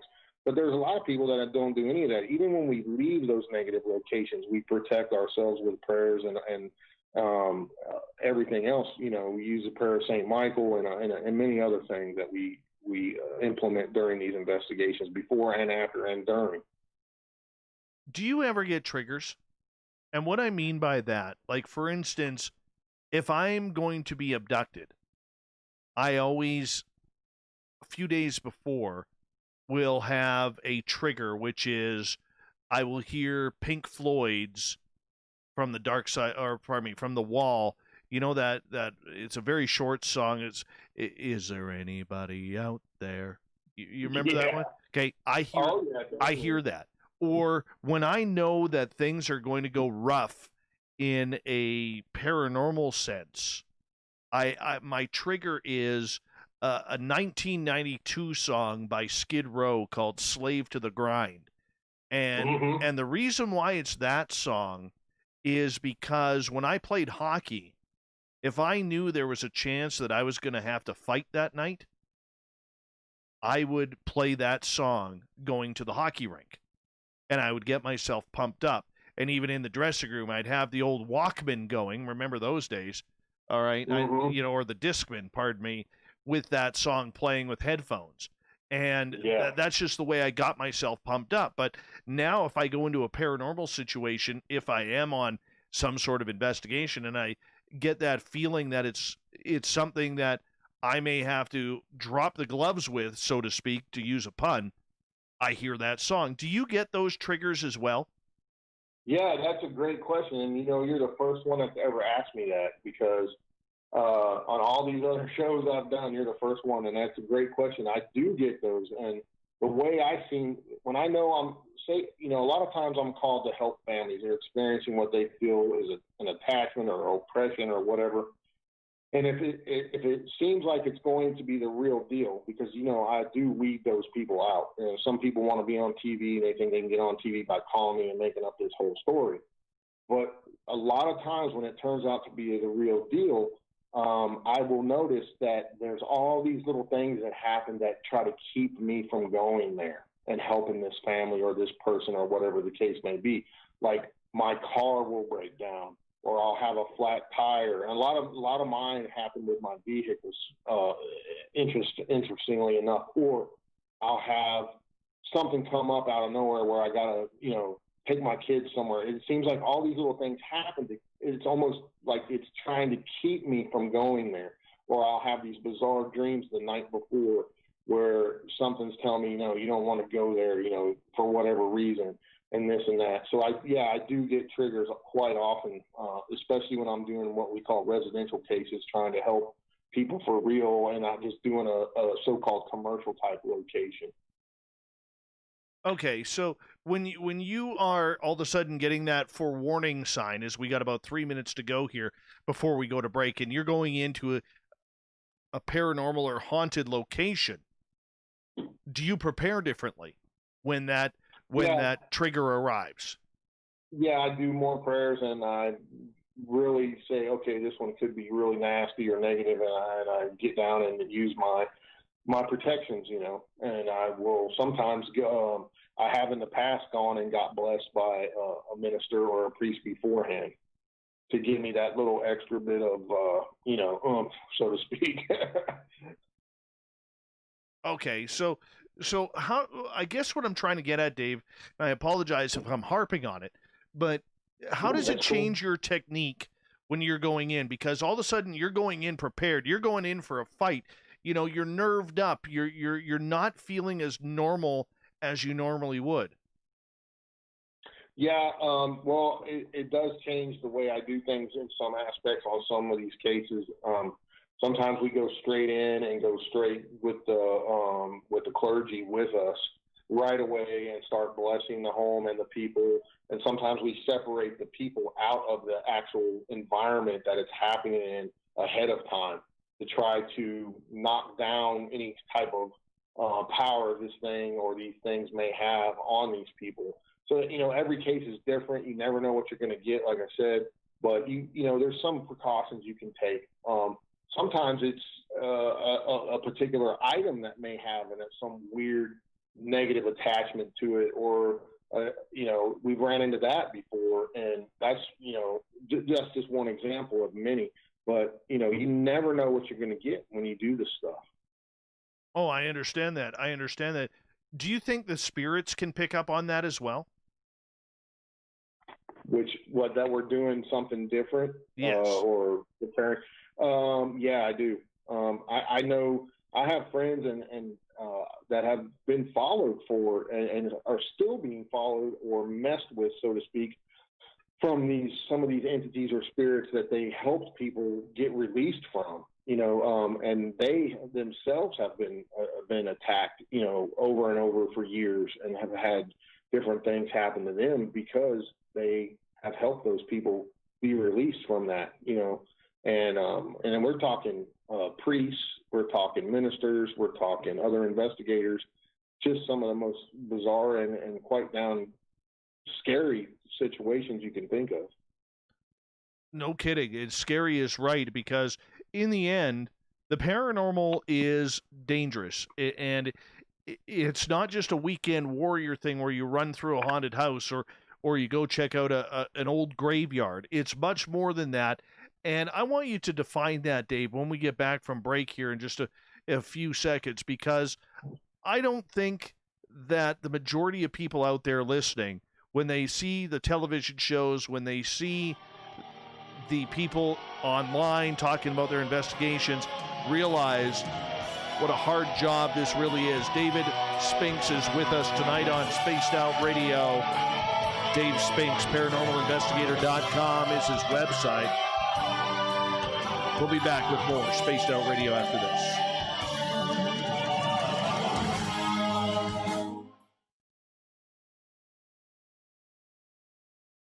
All right, we're clear, dude. Yep. That was a good segment. Good time so far. Yeah, man. People digging it? Yeah. Oh. Yeah, man. I was going to tell you the other story about the Willow's Weep shadow figure we captured by pure happenstance in the middle of the day there. Crazy, man. You got to check that out if you haven't seen it yet. It's on my YouTube page. Oh yeah. Yeah. I'm been filming a documentary there about the house, and the guy that was filming it had stuck a GoPro up on one of the doors, tops of the doors in the house, and we were all done filming for the day. There was only 3 of us there, and we were in the back building packing our gear, and we were just about ready to leave. And he goes, "Oh crap, I forgot the GoPro in there." So he just ran in there, grabs the GoPro, throws it in his bag. A month later, he calls me freaking out because he finally started going over the footage on there. And in the middle of the day, it was about 4:30, 5 o'clock, in the summer, bright daylight outside. One of the most phenomenal shadow figures I've ever seen captured on that thing. No way. Pure happenstance. Wasn't during an investigation. Just with a static camera GoPro sitting on top of a door, man. Yeah. Crazy. That is incredible. Full body in the middle of the daytime in the house. Nobody around the house on the outside that could have created this. The shadow figure's 100% inside the house. You can see it from head to toe. Full body, everything, man. And it's transparent, and you can see right through it. That is awesome. I was, my cousin called me tonight, and he is, what can I say? He's a disease geek, okay? Oh, okay. And literally one of the top 2 smartest people that I've ever met. And so when I go, it's funny when people gripe at me that I don't know what I'm talking about when it comes to COVID. I usually have one of the top doctors in Canada on my phone who I'm getting my information from. And, right. And anyways, long story short, I was telling him about Bigfoot tonight. We were talking about Bigfoot tonight. I was telling him my experience, and I'm pretty happy because he's as much as he is a man of science, he loves the weird stuff, And so I introduced him tonight, and he was going to listen tonight to the Sierra sounds. Yeah. And because the samurai chatter is what Mike Morin and myself and my good friend Mark actually heard in the woods over here a couple of years ago. Cool. Yeah, so it was kind of cool being able to introduce him to that. And so I'm trying to work him slowly but surely into becoming my woo doctor. That'd be awesome. Let me ask you this, what's your thoughts on this vaccine or whatever? I won't get into it while we're live on YouTube. Are you taking it? I will say this. My opinion of COVID is this. We were in trouble as a society when it became political. And then we became even more trouble in society when the mask became fashionable. Yep. And that's where I will draw my line. I'm not a denier. I've known people who have it, from very mild symptoms to almost dying. I wouldn't wish my mother to go outside because she is susceptible to catch anything. But I do believe that there is a very large portion of this that is very, very overblown. What that is yet, I haven't been. I want to mix my words very quietly here, or very eloquently here. Yeah, because there's a lot of people who have it, and in the end, I don't think it's the mask, and that's all I'll say. Here we go, guys.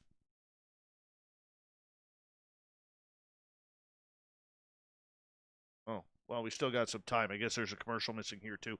No, but the other thing I want to say, too, I have no problem with wearing a mask. I believe that, that we got to protect ourselves. But on the flip side, I think there's a lot more to it than what we're being told, and that's where I, just tell our listeners to open up their eyes and their minds, but don't deny. Here we go, man.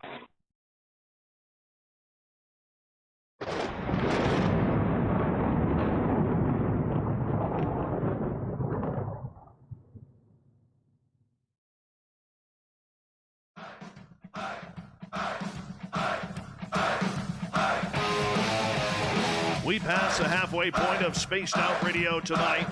Thank you so much for tuning us in. My name is Dave Scott. I appreciate each and every one of you tuning us and listening in to all the woo we can pack into a 3-hour show. I want to remind you that if you've missed portions of this show or others, check out our free archives by going to youtube.com/Spaced Out Radio. Do me the favor, hit that subscribe button. Our website, spacedoutradio.com, where we have a plethora of features for you, including rocking out to Bumblefoot and reading up on Captain Shirk's SOR Newswire. Follow us on Twitter at Spaced Out Radio and on Instagram at Spaced Out Radio Show. We continue on right now with David Spinks. Dave Spinks, ParanormalInvestigator.com is his website. And David, right before the break, you told us some pretty ominous stories about dealing with the dark side of the paranormal, and you wanted to continue on and share another. Oh, yeah. I mean, another example was, I was going to tell you, I told you a little bit about it on the break. At my house, the Willows Weep house that I purchased back in 2017. If you guys don't know about that house, it was featured on History Channel's Unexplained, very first episode, show host William Shatner. I purchased this house over those years ago because I had investigated it several times, and it has so much. It has the whole gambit of paranormal activity reported there. So, you hear about these places through the paranormal grapevine, so to speak. You got to go investigate it. So you get out there, and I investigated and had some pretty crazy experiences there the first time. And I went back a second time and ended up becoming friends with the former owner. And this place has it all, man. It's got suicides. It's got many deaths. It was built in 1890. A really bizarre aspect of the house is it's built in the shape of a cross. And there's a crossroads right in front of it. There's two major rivers that flow right into this thing. There's a huge aquifer. And when I talk about water, if you are into the paranormal, you know that water is a conduit for paranormal activity. It has been for many, many thousands of years. Natives used to say, if you look in the water, and they would use that for some of their spiritual things and whatnot, just like mirrors. Any shiny surface, any reflective surface is a doorway, so to speak. So it has all these different things that we look for in hauntings. And I had interviewed numerous other investigators that had investigated it before I ever purchased this place. And they, showed me a lot of their evidence they had captured. There's been shadow figures, full-blown apparitions captured there, just unsurmounted masses of EVPs and unexplained phenomena going on there. Well, I get a call back in 2017 from the owner, and she says, "Look, Dave, I'm tired of this house. I feel it's tried to kill me and my husband twice, and I want to sell it, but there's only a couple of people that I would trust with it. And I know you would do the right thing with it and everything." And she said, "Do you want to buy it?" And I said, well, I was kind of taken back. I was like, this came out of nowhere. And, I said, let me think about it for a couple of days. And I called her back and I said, well, how, we discussed the terms and all that. And I ended up buying it because I said, well, what better of a place would I have than have my own paranormal lab, so to speak. I can control the environment, and I know that anything we capture there is real. And that's what I did. And, since that time, there's just been so many things that have happened. I wrote a book about the history of the house and shared some of the evidence from other investigators there. And during the recent times, I started filming a documentary about this house just because of all the craziness that has happened. And I was telling Dave about this on the break. By pure happenstance during the day, we had, they were filming me talking about some of the history of the house and stuff. And the producer and the film guy, he put a GoPro on top of one of the doors just to get a different angle when we were filming. And as we were packing up for the day, getting ready to leave, he said, "Oh crap, I forgot my GoPro in there." And we were all packed up, getting ready to leave. He runs in there and grabs the GoPro, throws it in his bag, and thinks nothing of it. Well, about a month later, he calls me freaking out, said, "Oh my God, you got to see what we captured on there. I'm just going over the footage." He goes, "I don't think I can ever go in that house again." Because this guy's, he's just a filmmaker. He's not into the paranormal like we are. So, what he captured was a full-blown shadow figure during the middle of the day, broad daylight, from head to toe, in one of the rooms of the house. It's see-through, and there's no way that was caused by anything other than the paranormal. And you can check it out on my YouTube page. It's phenomenal. And that's one of the things we look for. That's almost considered that's like the holy grail of the paranormal when you capture something like that. And it was by pure happenstance. It wasn't during an investigation, just a camera sitting there recording. And you can check it out. It says shadow person captured on my YouTube page on The Real Supernatural. If you want to go over there and look at it, it's 55 seconds long. There's several shadow things that occur during that little segment of film. But check it out, man. It'll blow your mind. And that's to me, that's what we look for. That's proof of even more proof of that these things happen all around us. They exist. They're there. What exactly they are, we don't know, but they're there. What do you think shadow people are? Well, a lot of people, they report when they have shadow people or persons around them, they feel a very negative vibe coming off of those things. And it seems to me, in my experience, that it's very similar. It's not all the time, but most of the time, a dark shadow type person or entity, whatever these things are, they do feel very negative in nature for whatever reason. Some people in my years, that I've interviewed that have had these things occurring in their houses or places of business, they also have what they call the little grays that they say come and take them away and abduct them, and they have all kinds of different paranormal things going on. That's why there's a lot of crossover nowadays in these fields, because what are we dealing with here? Are we dealing with extraterrestrials that are implanting these things, or are these just another form that these beings take and they're causing these type of haunting situations in these places? What is going on here? So, as an investigator, you have to look outside the box, try to look at it as many different angles as you can, and document it. And hopefully, we might find one of the pieces of that puzzle someday, sometime. But as an investigator, you have to take all things into account, whether it's Bigfoot, whether it's,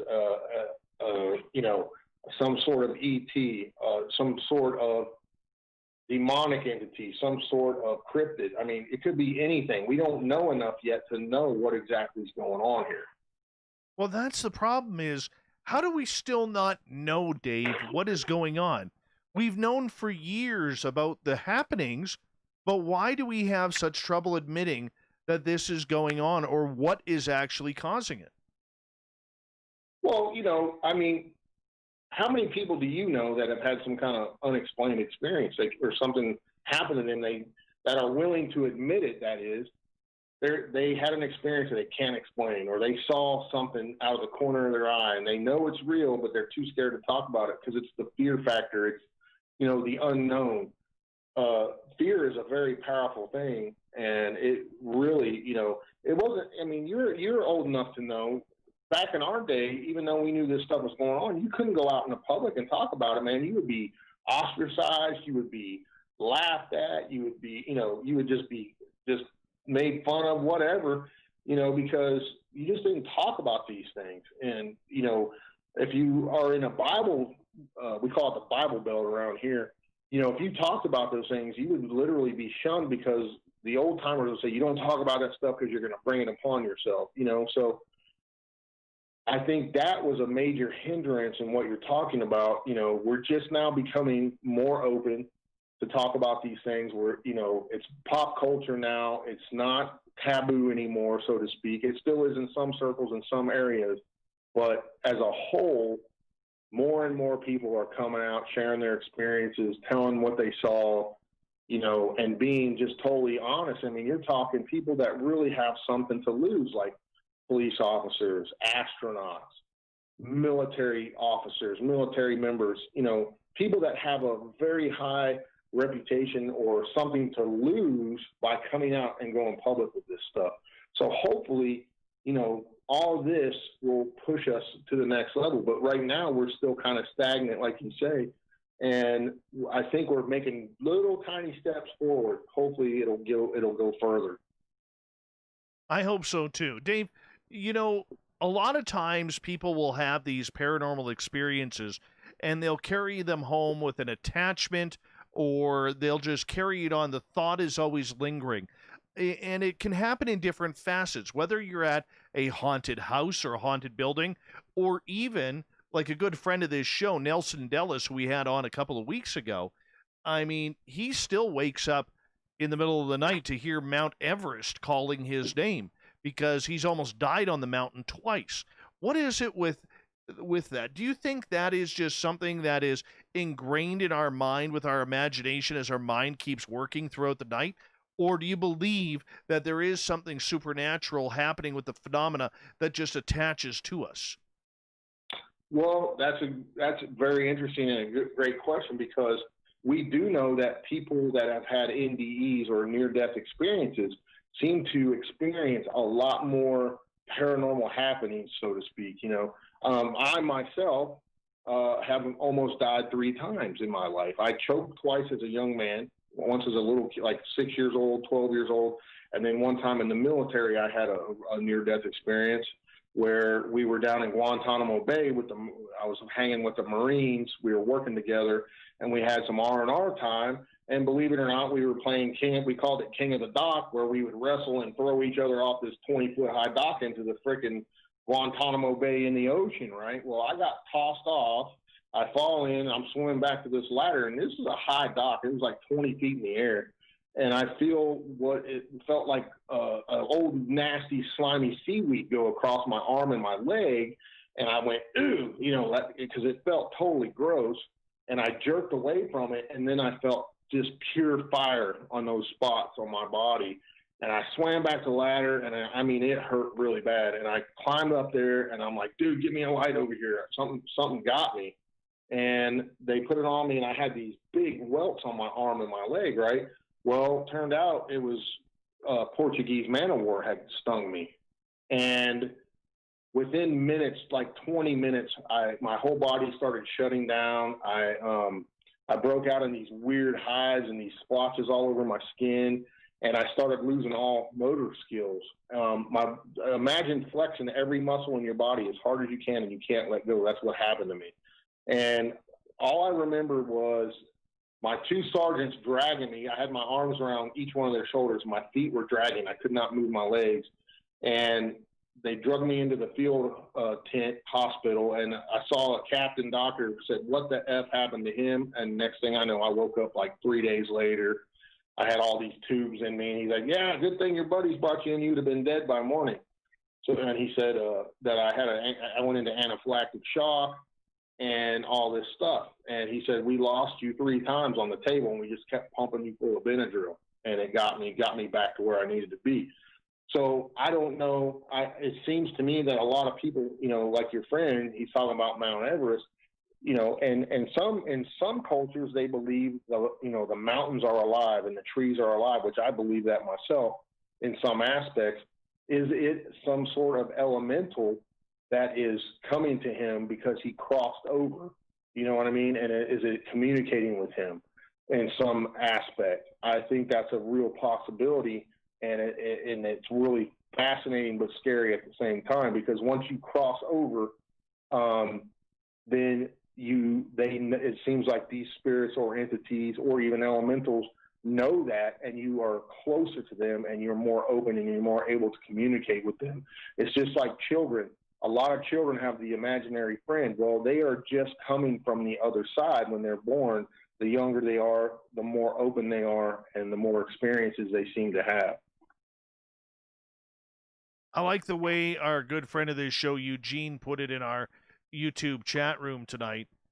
And, he calls it the chronic experiencer eventually becomes occurrence prone. I think that is a brilliant way to put it. I've never thought about it that way. Yeah, I believe that 100%, man. I really do. I mean, that's a great way to put it. If you think about it, that's a pretty deep occurrence prone is a pretty deep reminder to many who are having multiple experiences, because I think so many, Dave, in this field think you can only have paranormal experiences, or you can only have UFO and alien experiences, or you can only have cryptid experiences, and yet there are multitudes of people who take notice to the fact that when you have one, the chances of getting the others increases exponentially. Yeah, I believe that 100%. Just based off of my personal experiences and other people I've interviewed, multiple people, I mean, I can't even count them all, have had multiple types of experiences over their lives. Just like when you talk about abductees, you know, a lot of these abductees talk about they've been being abducted since they were a small child, and it's still happening to them today. It happens over and over and over again. Why? We don't know, but it's very compelling and very interesting to look into. Very true. Very true. Dave, when it comes to dealing with ghosts, how do we know what we're dealing with? And can you provide an example? Well, you know, that's a tricky subject, but, you know, there's a lot of different theories out there. So we're going to take, as an example, we're going to take something that's possibly demonic in nature versus possibly, say, someone's loved one, okay, that is coming to visit or give little messages, okay. Now, there's some things we could do as investigators to kind of keep those two separated, because we know in a demonic or a very negative type haunting, it would seem in most cases that the people being affected are being attacked in some way, shape, or form. They're either their health is failing, they're being scratched physically, strange bruises appear on them, and whenever there is an actual religious object introduced, things seem to go even more haywire, you know, or become even worse, because the negative or evil spirit, with quotation marks, is reacting negatively to a blessed object or whatever the case may be that you introduce into that theater of investigating, versus a possible spirit that was once human, someone's loved one, or even just, you know, someone that may have died in that particular location who still lingers there because they don't know they're dead, or that's their home and they didn't want to cross over, or whatever the case may be. There's distinct differences that you can notice or look for when you're investigating these things. Okay. So out of all the places you have investigated, you know, and there's a lot of places that have been one and done because, you know, I mean, you don't get an opportunity to go there again. Is there a prime location that every time you go there, it's always different? There's never the same spirit there. Well, there's, I mean, over my experience, there's a lot of places like that. I'll give you an example. Bobby Mackey's, a very well-known haunted location, supposedly demonic, this, that, and the other, right? Very negative type location, as reported by many investigators on TV and just on boots on the ground type people like myself. So I've been there numerous times. The first time I went there, you know, I was all hyped up. I mean, this is going to be a crazy, you know, just looking to see what the heck was going to go on here. Expecting the worst, hoping for the best, and hoping to capture some good paranormal evidence. I go there, totally benign. Nothing really happens. I see a couple of weird things that happen, but nothing that just stood out as like, wham, this is a demonic location, like so-called everybody says, right? So the second time, I said, I got to go back there. You know, there's got to be more to this. So I go back there again about a year and a half later. This time I'm with my buddy Sean Austin. You've seen him on a couple different TV shows and whatnot. And he was there the first time. That's the first time we met. So we go back. We take this other guy who's a huge YouTuber. His name is the LA Beast, because he wanted to go. So we took him and we went and investigated this place. Well, this time we didn't know this, but the guy they call LA Beast went there. This was a big promo for his channel. He's like a professional eater, right? So he wants to go and eat a raw cow heart in a demonic location to see what happens. So he gets there, and it's Valentine's Day. So that's why the heart thing came into it. So we're thinking, okay, this could be really, what better a trigger object could we have to possibly invoke something negative than to eat a raw cow heart in a demonic location? And this guy's willing to do it. So yeah, and I don't advise anyone to do this. Okay. So he gets there the day ahead of us, and little do we know, he doesn't tell us this, but he stands in what they call the well, where they used to throw all the cow parts and everything in there, and the blood and all this stuff, and he starts provoking whatever's in this place. Now, if you know anything about Bobby Mackey's, one of the workers there, his name was Carl, one of the maintenance men they had, was said to have gotten possessed. There was an full-blown exorcism done on him.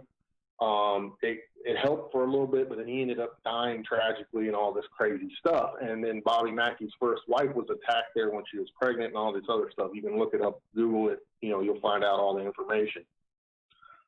So while we're there, all this stuff's happening. We go up into Carl's apartment because he used to live above the bar in there. It's a big country and western bar. Bobby Mackey was a huge entertainer back in the 70s and stuff. And we go into his apartment that nobody's in. It's all messy and stuff. Bobby Mackey let us go in there. And I asked a question on a recorder, and I said, Carl, if you're here, was it really demonic? Was it demons or demonic? Is that what happened to you? And we get a response on the recorder, clear as a bell, says yes, 100%. It was total yes. You could hear it, this and that. And we asked, did it kill you and all that? And it said yes. So it was really, really crazy. We were downstairs in the well part, and I chew tobacco. I chew Copenhagen, and nasty habit, don't ever start it. But I had set an empty chew can about 30 feet away from us on this table, and I was filming the other guys doing some flashlight stuff, turn the flashlight on and all that. We tried different things in this field. That's an old technique. And out of nowhere, we hear this pinging noise hitting the ground and bouncing all around. We turn our flashlights over to the left, and there is my chew can was thrown from the table over our heads and landed like 20 feet on the other side of us out of thin air. So nobody was in the room with us. We were all right there together. There was 4 of us standing there. I was filming them. They were doing the investigation stuff. And the chew can flies over 30 feet and lands and bounces around, making a pinging sound because of the metal lid. Well, lo and behold, the guy that did that stuff, that was just some of the things that happened. Later, when we finished up, the guy that was with us, he became extremely agitated later in the night. He was not his normal self. He's like the most laid-back guy you could ever meet, super cool guy. Became extremely agitated. He was being affected by something, and it really took him over. Like, he had to go to his room and lay down, and he didn't know what was going on. And they did some stuff to him to help him out. And there's a whole other story I can't really talk about because I don't really know if I'm supposed to talk about what happened to him. But that's fine. I'll just say he almost lost his life soon after that. Right. And that's close. That's as much as I want to say. But so again, we go back to these things can be dangerous. You never know what you're going to get, and that's a location that. And I've been back there since, and the last time I went, it was different again. So you never know. You never know what's going to happen. Dave, I'm going to get you to hold on right there because we are going to go to break. We have David Spinks for another 30 minutes on this show here on Spaced Out Radio. His website is Dave Spinks, paranormalinvestigator.com. We're going to get into some monsters next. We haven't talked monsters with him yet tonight. We'll get into monsters for the final half hour with Dave, then the thought of the Dave, the SOR Newswire, much more coming up in a jam-packed hour 3.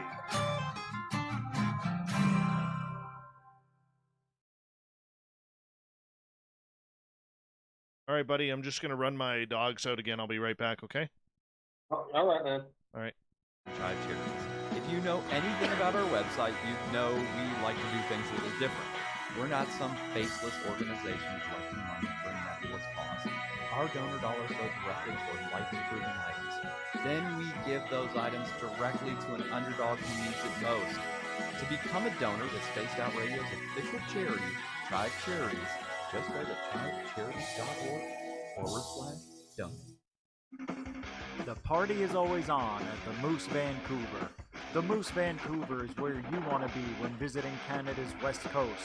Open until 2 a.m. nightly, the Moose cranks up the rock while serving some of the best rated food in the city. The menu starts at $6.95. Why party anywhere else in Vancouver when the Moose is right there? Get your horns up and rock with the Moose, the official party bar of Spaced Out Radio. I'm feeling a little spicy tonight. What to do? What to do? Why not get BUMBLEFOOT? 4 million Scoville units of pure hard rock. Bumblefoot hot sauces come in 3 flavors. The burning Bumble. Tone it down a bit with Bumblelicious and throw the sauce on everything. Spice it up. Bumble me, baby. Bumblefoot hot sauce. Get it today at CHARITIES.com. We're adding to the entertainment online for Spaced Out Radio. I'm Amber Beckrud, and I want to invite you to subscribe to our YouTube channel and check out Cryptid Tales, where I will take you on a journey into some of the strangest legends and lore from around the world, relaying the stories to you of the strange creatures and experiences that people have had throughout time. You can find Cryptid Tales at youtube.com/Spaced Out Radio, and while you're there, don't forget to check out our free archives and leave a comment. See you there. For the price of 1 cup of coffee a month, you can become an SOR Space Traveler.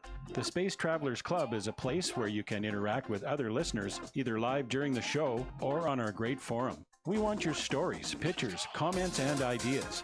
You'll get live video streams, exclusive content, and be a part of our newsletter. Stay in touch with everything SOR. The Space Travelers Club is just $5 a month at spacedoutradio.com. Hello, this is your guitar man, Ron Bumblefoot Thal, and I have to tell you, I love the response I get for Little Brother is Watching from Spaced Out Radio fans. It's amazing how music can inspire and make people think deeper about what's going on in the supernatural world. You can head over to my website, bumblefoot.com, to check out my music, my guitar workshops, my touring, even check out some of the hot sauces that I'm working on. And make sure you keep on listening, because with Spaced Out Radio, you know Little Brother is watching.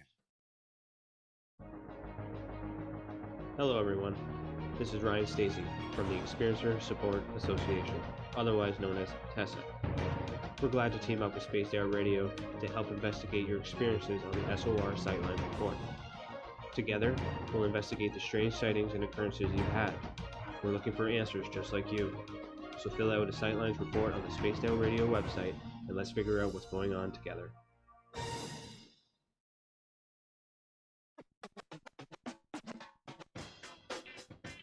The SOR Vault is open for business, and we have some cool swag for you to pick up. All you have to do is head over to our website and click on the SOR Vault. You have a variety of cool logos to choose from, and put them on anything you want. T-shirts, hoodies, hats, coffee mugs, you name it, we can get it to you. So do your shopping by supporting the store you love. Get your Spaced Out Radio swag at the SOR Vault today.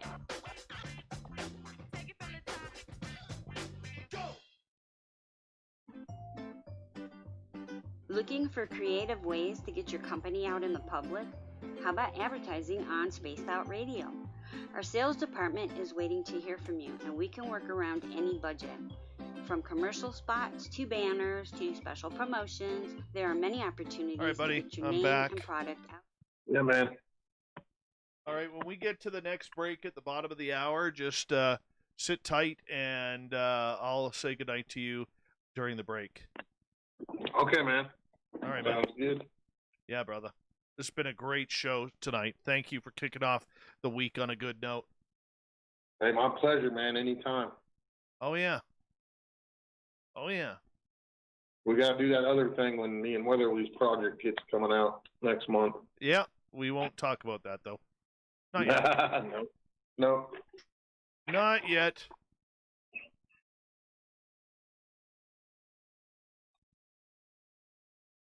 Oh, man. This house remodel's killing me. I know the feeling. I got to do a bunch of work on my house. I had to gut this one and totally start pretty much from scratch. Sounds like a bunch of work that I need to do on my house. I don't think my insulation has ever been changed. My house is like 43 years old. Oh, yeah. Yeah, I dealt with that in this one, too. Yeah. This house has metal studs, man, and never seen anything like it. And just to hang my new kitchen cabinets, I had to cut holes in the drywall, mount wood in there so I could screw the cabinets to the... Hold on, I think we're coming back here. Hold on one second. Or maybe there's supposed to be one more. I don't know. No. Go ahead. Continue on. But yeah, it's just a nightmare. Every single wall needed work. Because I got it. It was a bank repo, and I bought it and refurbishing it. Oh wow. So wow, very cool. Very cool. Hold on, buddy. We're on in like 10 seconds. Thank you, BBD Warrior, for the super chat tonight. Thank you to everybody who's given us a thumbs up. Here we go with the third hour, everyone.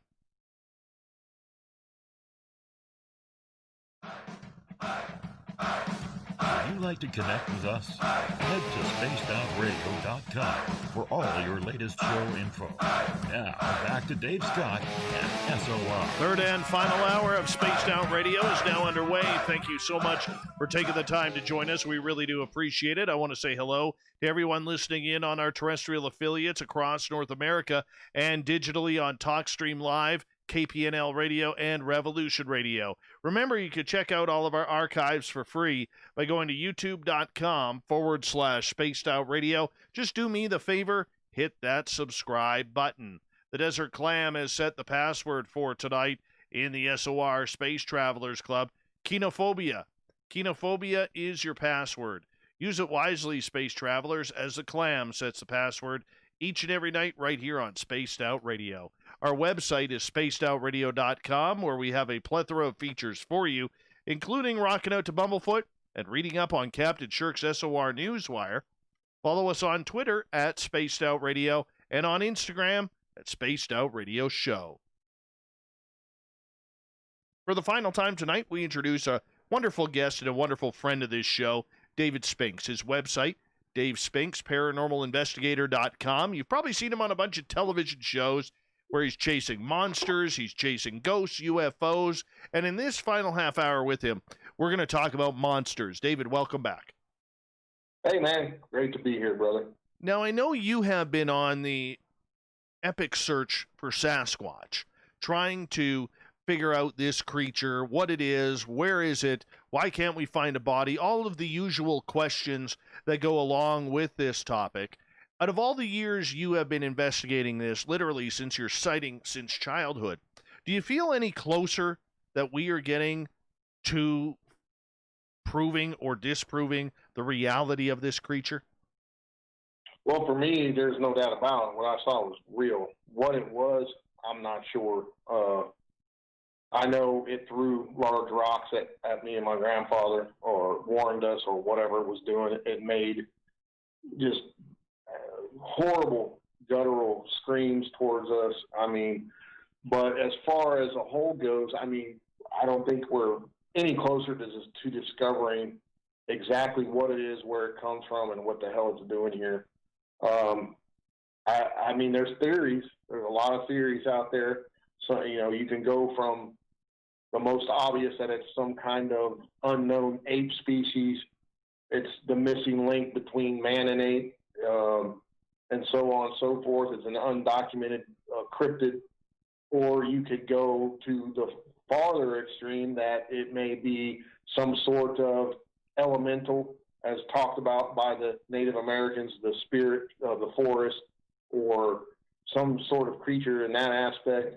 Or you could go even further out there and say it's some type of extraterrestrial, interdimensional creature that comes and goes as it pleases through different dimensions.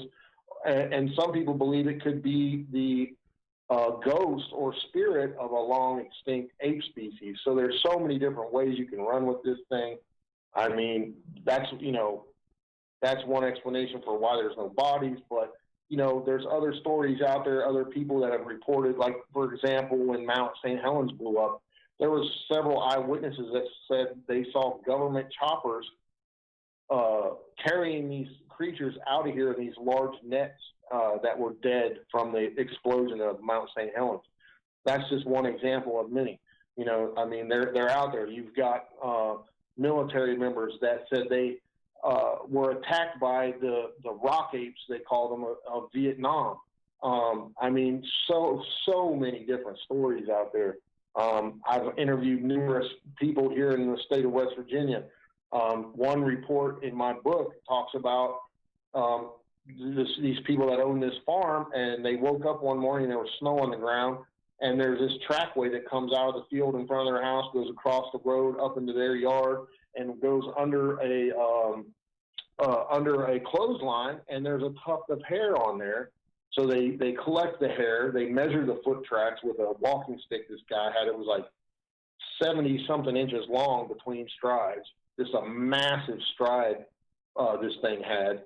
And they call the local sheriff, they come in, they take this hair sample, bag it up, send it to the local veterinarian who turns it into another government agency and never hears anything back. You know, there's other people that say they have come across carcasses and they call local government officials, never to hear anything back ever again. There's people that have talked about hitting these things with vehicles. The thing was laying over on the side of the road, and they saw it go down. They get out of the car and go over there, and there's nothing there. So what are these things? We just don't know at this point. Do you believe that there is something mythical and mystical about it because of the way it just seems to appear, disappear? Tracks that just seem to stop, and there's nothing moving forward after that. Probably I was talking to Cliff Barrickman about a month and a half ago about this. Really good guy. But one of the things that him and I disagreed with was that he tends to lead towards the fact that Sasquatch has the ability to retrace its tracks, which means if you see a line of tracks in the mud or in the snow and they just seem to stop, well, he alleges that Bigfoot can retrace its steps exactly, yet we're not finding double prints of this creature. So what is really going on here? Because this seems a little ridiculous. Yeah, I have to kind of disagree with that myself, because I've seen encounters and reports and interviewed people, hunters. One example would be this guy I interviewed. He's a hunter his whole life here. He sees what he describes as a Bigfoot while he's trekking through the woods looking for deer. There's a trackway, there's snow on the ground. The Bigfoot's probably 100, 125 yards in front of him, so he starts following this thing, following the foot tracks in front of him, loses sight of the thing for just a couple of seconds as it goes behind some brush. He gets to that point, the tracks stop, but there's nothing else. If it would have backtracked, it would have came right back to him. There was no tracks left anywhere, left, right, forward, anything. It just disappeared. So, you know, there's several accounts out there of those type of situations, and I have a hard time seeing that as well. Now, for me, I look at you have to take into account all the Native American tribes in North America and around the world that report these similar types of creatures, and they've documented it with cave art and drawings for thousands of years. Whatever these things are, they've either been visiting us or they've been here the entire time for thousands of years. There's no doubt about it, because the cave art and other things and, the oral traditions have been passed down in almost virtually every Native American tribe there is. So you have to take that into account. Okay, so the sightings and the things that are happening with this creature, have we been able to predict where and when they're going to happen? Because I know in my own search for Bigfoot up here, and listening to many other people, they can go into the same area over and over and over again where they had some sort of interaction, and it just stops, and there's nothing else going on. Yeah, that seems to be the case in most cases. However, if you pay attention to that new show that's out there, they claim to have done a lot of research on the sightings in this one particular area. They went back during the same time frame, a year and everything like that, and supposedly collected a lot of evidence, with utilizing those techniques. Now, myself personally, there's one particular area that I concentrate on here in West Virginia that I have gone back to multiple times and had some weird things happen, some callbacks and some what sounds like tree knocking on multiple occasions. So you got to kind of look at these things. Okay, a lot of people think that whatever they are, they're migratory and they come through certain areas to either hunt or forage for food or whatever the case may be at certain times of the year, which makes sense if it's a living, breathing creature, because we know, bears do that. They move where the food is. Most animals move where the food is. So if you're taking that into account, you got to, that's a good technique to use when you're hunting any type of animal, so to speak. So, I think that's a good basis to start on when you're investigating, is try to learn if these things have any particular habits or, migratory habits, so to speak, in particular areas and particular times of the year. So that's a good way to start and trying to find out what these things are, Where are we going wrong in the research? I don't know, man. I mean, is there any wrong way, to investigate as something as unknown as this? Possibly. I think it just depends on what your perspective is, what you think these things are, and the way you utilize your methods of investigating. If you believe they are a living, breathing, normal animal that's just undocumented, then you have to go with that like it's that, like I said, use migratory patterns and food sources and things like that. Now, if they're a creature that is interdimensional or paranormal in some way, supernatural in some way, then, all bets are off. It's a crapshoot, and if it comes to that, because we never know when they're going to appear, where they're going to appear, and what they're going to be doing. So, that would be a major factor, I think, in trying to determine what these things are.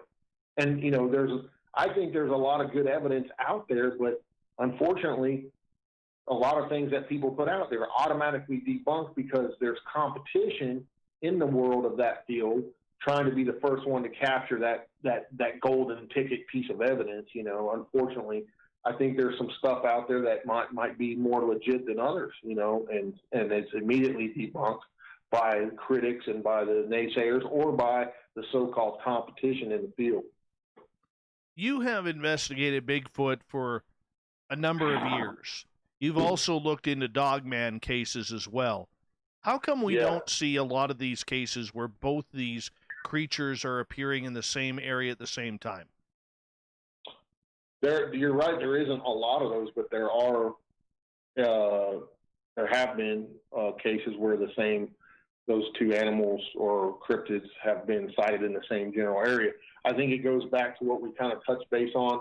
There's certain areas that are so-called hotspots for whatever reason that have a lot of this activity in them, whether it be something to do with the magnetic, anomalies in that area, or a possible doorway, portal, if you will, like you touched base on earlier in the show. It would seem to lend to the fact that those types of areas do seem to have more UFO sightings, more cryptid sightings, and more haunting type activities in them for whatever reason. Okay, so do you believe that both these creatures are very territorial? And have you ever looked into stories that have maybe seen the two creatures, maybe not physically battling, but maybe treading on each other's territory? Never heard one of these creatures battling, but have heard cases, but I think a lot of dogman, quotation marks, type cases may be, in fact, misidentification, unless you get a really good description, to separate the two. And sometimes, let's face it, Bigfoots or Sasquatches are misidentified bears. It happens. People, you're driving down a dark, lonely road one night, a big bear runs across the road, and for whatever reason, the way the headlights hit it or whatever, or maybe the way the shadows in the woods are, you thought you saw it running on two legs. And we all know bears can stand on two legs. Sometimes it's just misidentification. But when you get those, you got, say, a law enforcement officer who's, trained observer, sure, they're human, they can make mistakes. But when they give you a precise description of something, and you have to take it into account. There's a lot of stuff that goes on there. And so I think that each person is different, and, their description or way they formulate things in their mind could be misconstrued as something that's not. Okay, so getting to Dogman, what's the latest Dogman story that you have maybe looked into? Well, there's actually one in Point Pleasant I was pretty interested in, above all places, home of the Mothman. A guy was reporting seeing like a dog-type creature or a werewolf-type creature running around near the bunkers up there last year. I went up there, tried to, get any evidence I could, but could not find nothing. And this guy was a solid guy. He was a church deacon, would really have no reason to make up a story like this. Didn't even want to go public with it or nothing, but they contacted me. And so I went up there, he showed me exactly what he saw. He said it was running through this field, and there was like 8 deer in this field, and this thing was running after it on 2 legs like a person. But he described it exactly what we would know, that we would know as a Hollywood type werewolf creature, which I found very, crazy. Not saying he was crazy, but it's very few and far between that I myself get reports like that. There was some areas of turned up mud in the field where something ran through there, fairly large, but no distinct tracks or footprints of any sort. Just something ran. You could see where something ran through the field, and it had it was 2 feet, so to speak. A lot of people, David, who claim to come in close encounter with Dogman especially, if they've raised a rifle or a firearm at this creature, almost get hit with this telepathic message that says that if they pull the trigger, bad things are going to happen. What do you account for that?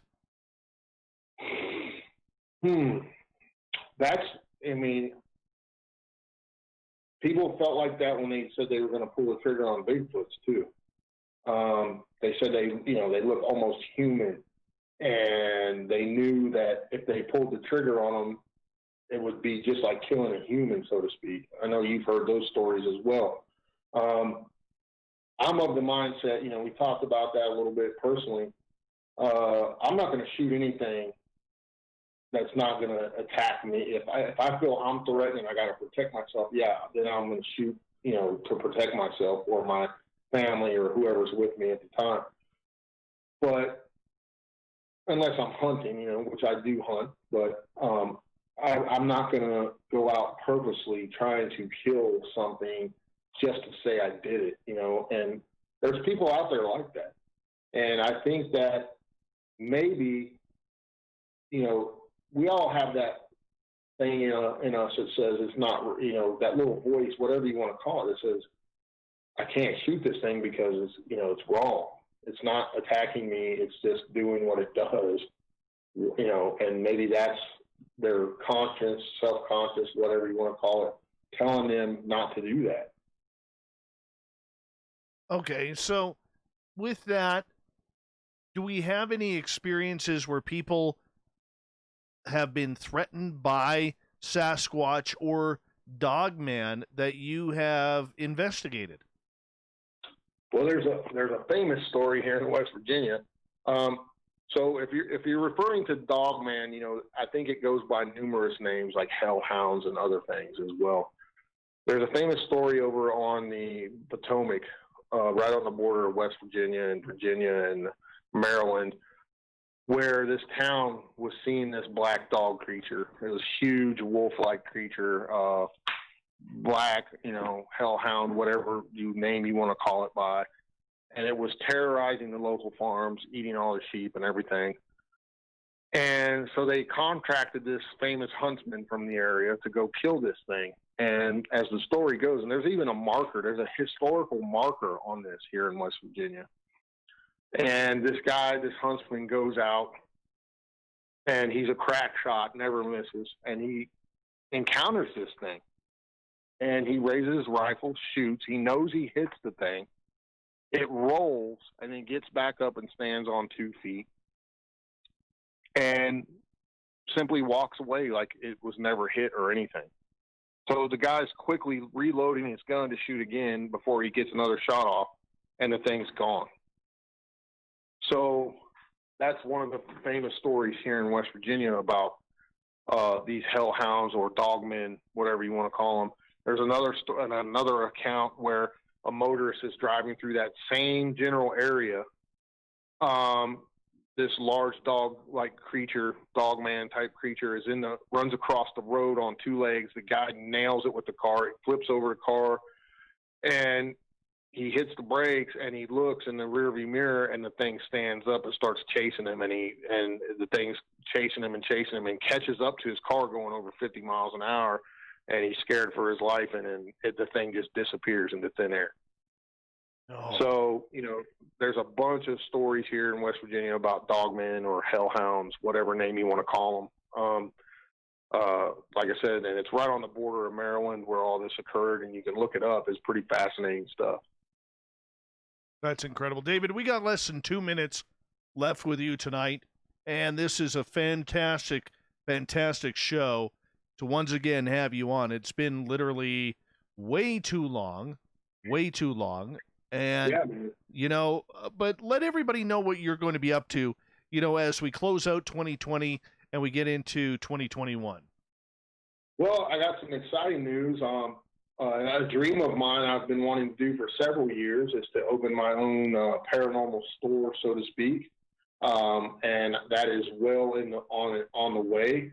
It's going to be called Dave Spinks' World of Weird, and it's going to showcase Bigfoot here in West Virginia and everything else under the sun paranormal wise you can think of. It'll have all kinds of merch, my books, my friends' books that are paranormal authors, videos, you name it.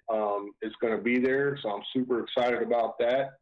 And I've already got the store location here. It's going to be here in Richwood, West Virginia, right on the edge of the Monongahela National Forest, where the bulk of the Bigfoot sightings come out of this state. So I'll be running Bigfoot hunts out of there and ghost walks and everything else. So hopefully you guys will come and visit me sometime, and there'll be guest speakers and authors and you name it. It's going to all happen right there in my own paranormal Spencer, so to speak. That is awesome. Good friend. Yeah, my good friend and partner in the store. She will have a store there as well. It's a joint venture.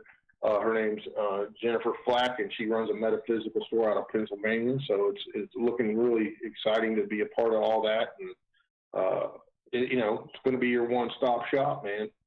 Dude, I think that sounds absolutely exciting. And, keep us in touch with what's going on in your latest work with people like David Weatherly. We love you guys around here. Merry Christmas. Happy New Year to you, my good friend Dave Spinks. You too, man. Thanks for having me anytime. Absolutely. That is Dave Spinks, everyone, on Spaced Out Radio. Once again, his website is Dave Spinks, paranormalinvestigator.com. Dave Spinks, paranormalinvestigator.com. Coming up next on Spaced Out Radio, we start to head home as we bring in the SOR Newswire. Captain Shirk has us all prepared. And the thought of the day, a jam-packed final half hour of Spaced Out Radio coming up after this.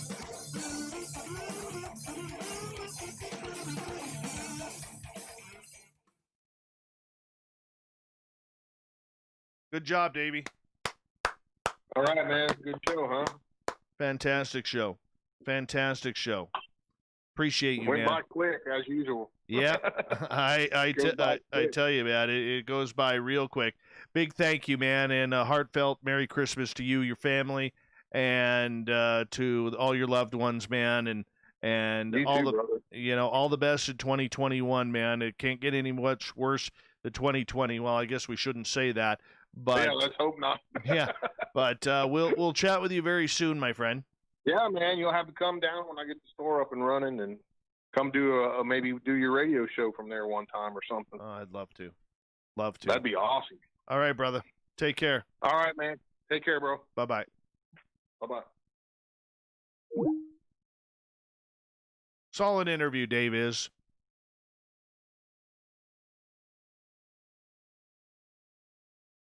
Solid interview. I love him. I do. Really good dude.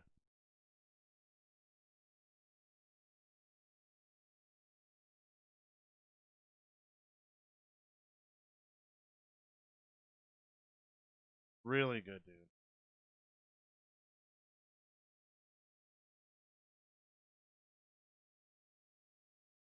Tells it like it is.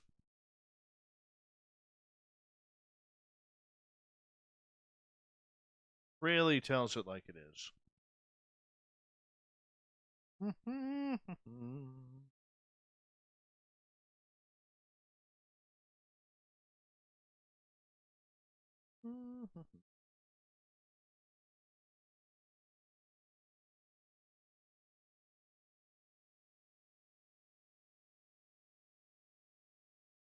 So just so you all know, because I'm a pretty open guy, if I seem a little quiet or off tonight, as you know, I'm very open about everything I go through, and well, to the most part, and I just want to let you guys all know that my depression has kind of kicked in.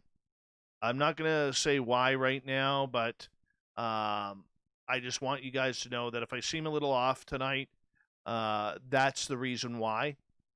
And I always, like I always say, I'm someone who's very open about what I go through, and someone who is continually battling, just like many of you are. And so I just, sometimes don't feel well or feel up to snuff, so to speak. And tonight is one of those nights. I've done my best here tonight, try and, bring myself up. And seeing all of you really brings me up as well in the chat rooms. But I'm pretty down tonight, man. I'm pretty down, and I don't have the Christmas blues. I don't normally get the Christmas blues. But one second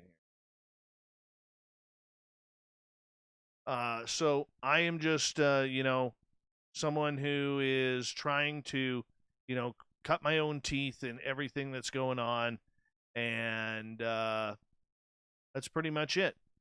So I don't need a bunch of text messages making sure I'm okay. Talking to all of you guys on here is very, very helpful. So, just remember, we all go through this at tough times, and we got to be able to talk about it. We got to be able to talk about it. And so that's all it really is, man. It's all it really is. So I mean, it's really cool. It's really cool. But like I said, I just wanted to let you guys know if I seem a little off or quiet tonight, that's because, sometimes we have these internal battles going on that just don't seem right or just don't feel right, and that's kind of what we do. So, you know what? We'll get over it. We'll get over it. Talking about it, and especially for men out there listening, okay? Because we're the silent ones because we're supposed to be big and tough. That's bullshit. Talking about it is what helps. You don't have to describe anything, but talking about depression, talking about anxiety, talking about your feelings is something that really helps. You know, it really helps. And, you know, don't be manly and suck it all in and all that kind of stuff, okay? Don't do that crap. Just go with it. Talk about it. It helps.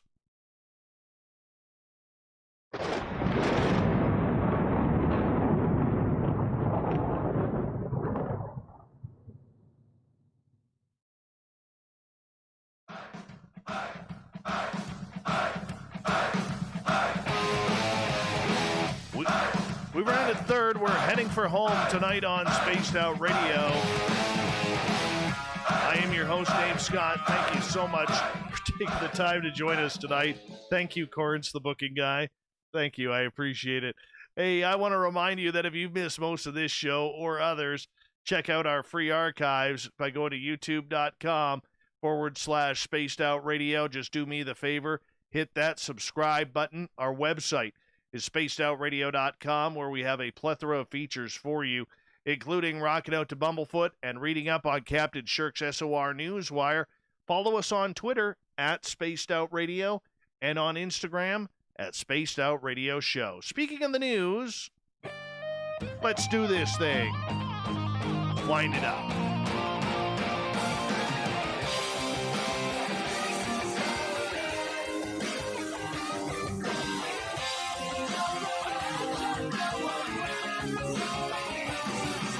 The news is always changing, which is why we bring you the SOR Newswire at the back end of every show, where we get to the weird, the strange, the wacky, and sometimes, just sometimes, I don't even know the adjective to this one. Let's just get to it. What the hell? A former deep-sea treasure hunter who has not disclosed the location of 500 missing gold coins remains in an Ohio jail for a 5th year.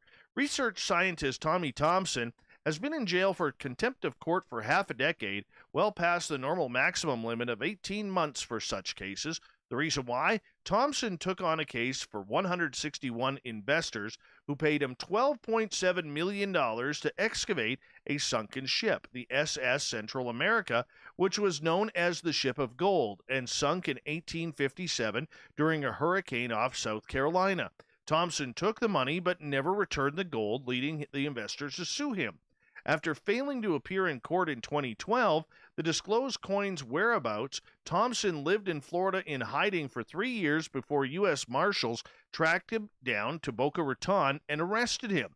Thompson pleaded guilty for his failure to appear and was sentenced to 2 years in prison plus a $250,000 fine. But he had to answer questions in closed-door sessions about the coins, which the government estimated to be worth $2 to $4 million. Thompson refused several times, and on December 15, 2015, federal judge Algernon Marbley found Thompson in contempt of court and ordered him to stay in jail and pay a $1,000 daily fine until he responded. Your Honor, I don't know if we've gone over this road before or not, but I don't know the whereabouts of the gold, Thompson told Justice Marbley during a 2017 hearing. I feel like I don't have keys to my freedom. He creates a patent for a submarine, but he can't remember where he put the loot, Marbley said.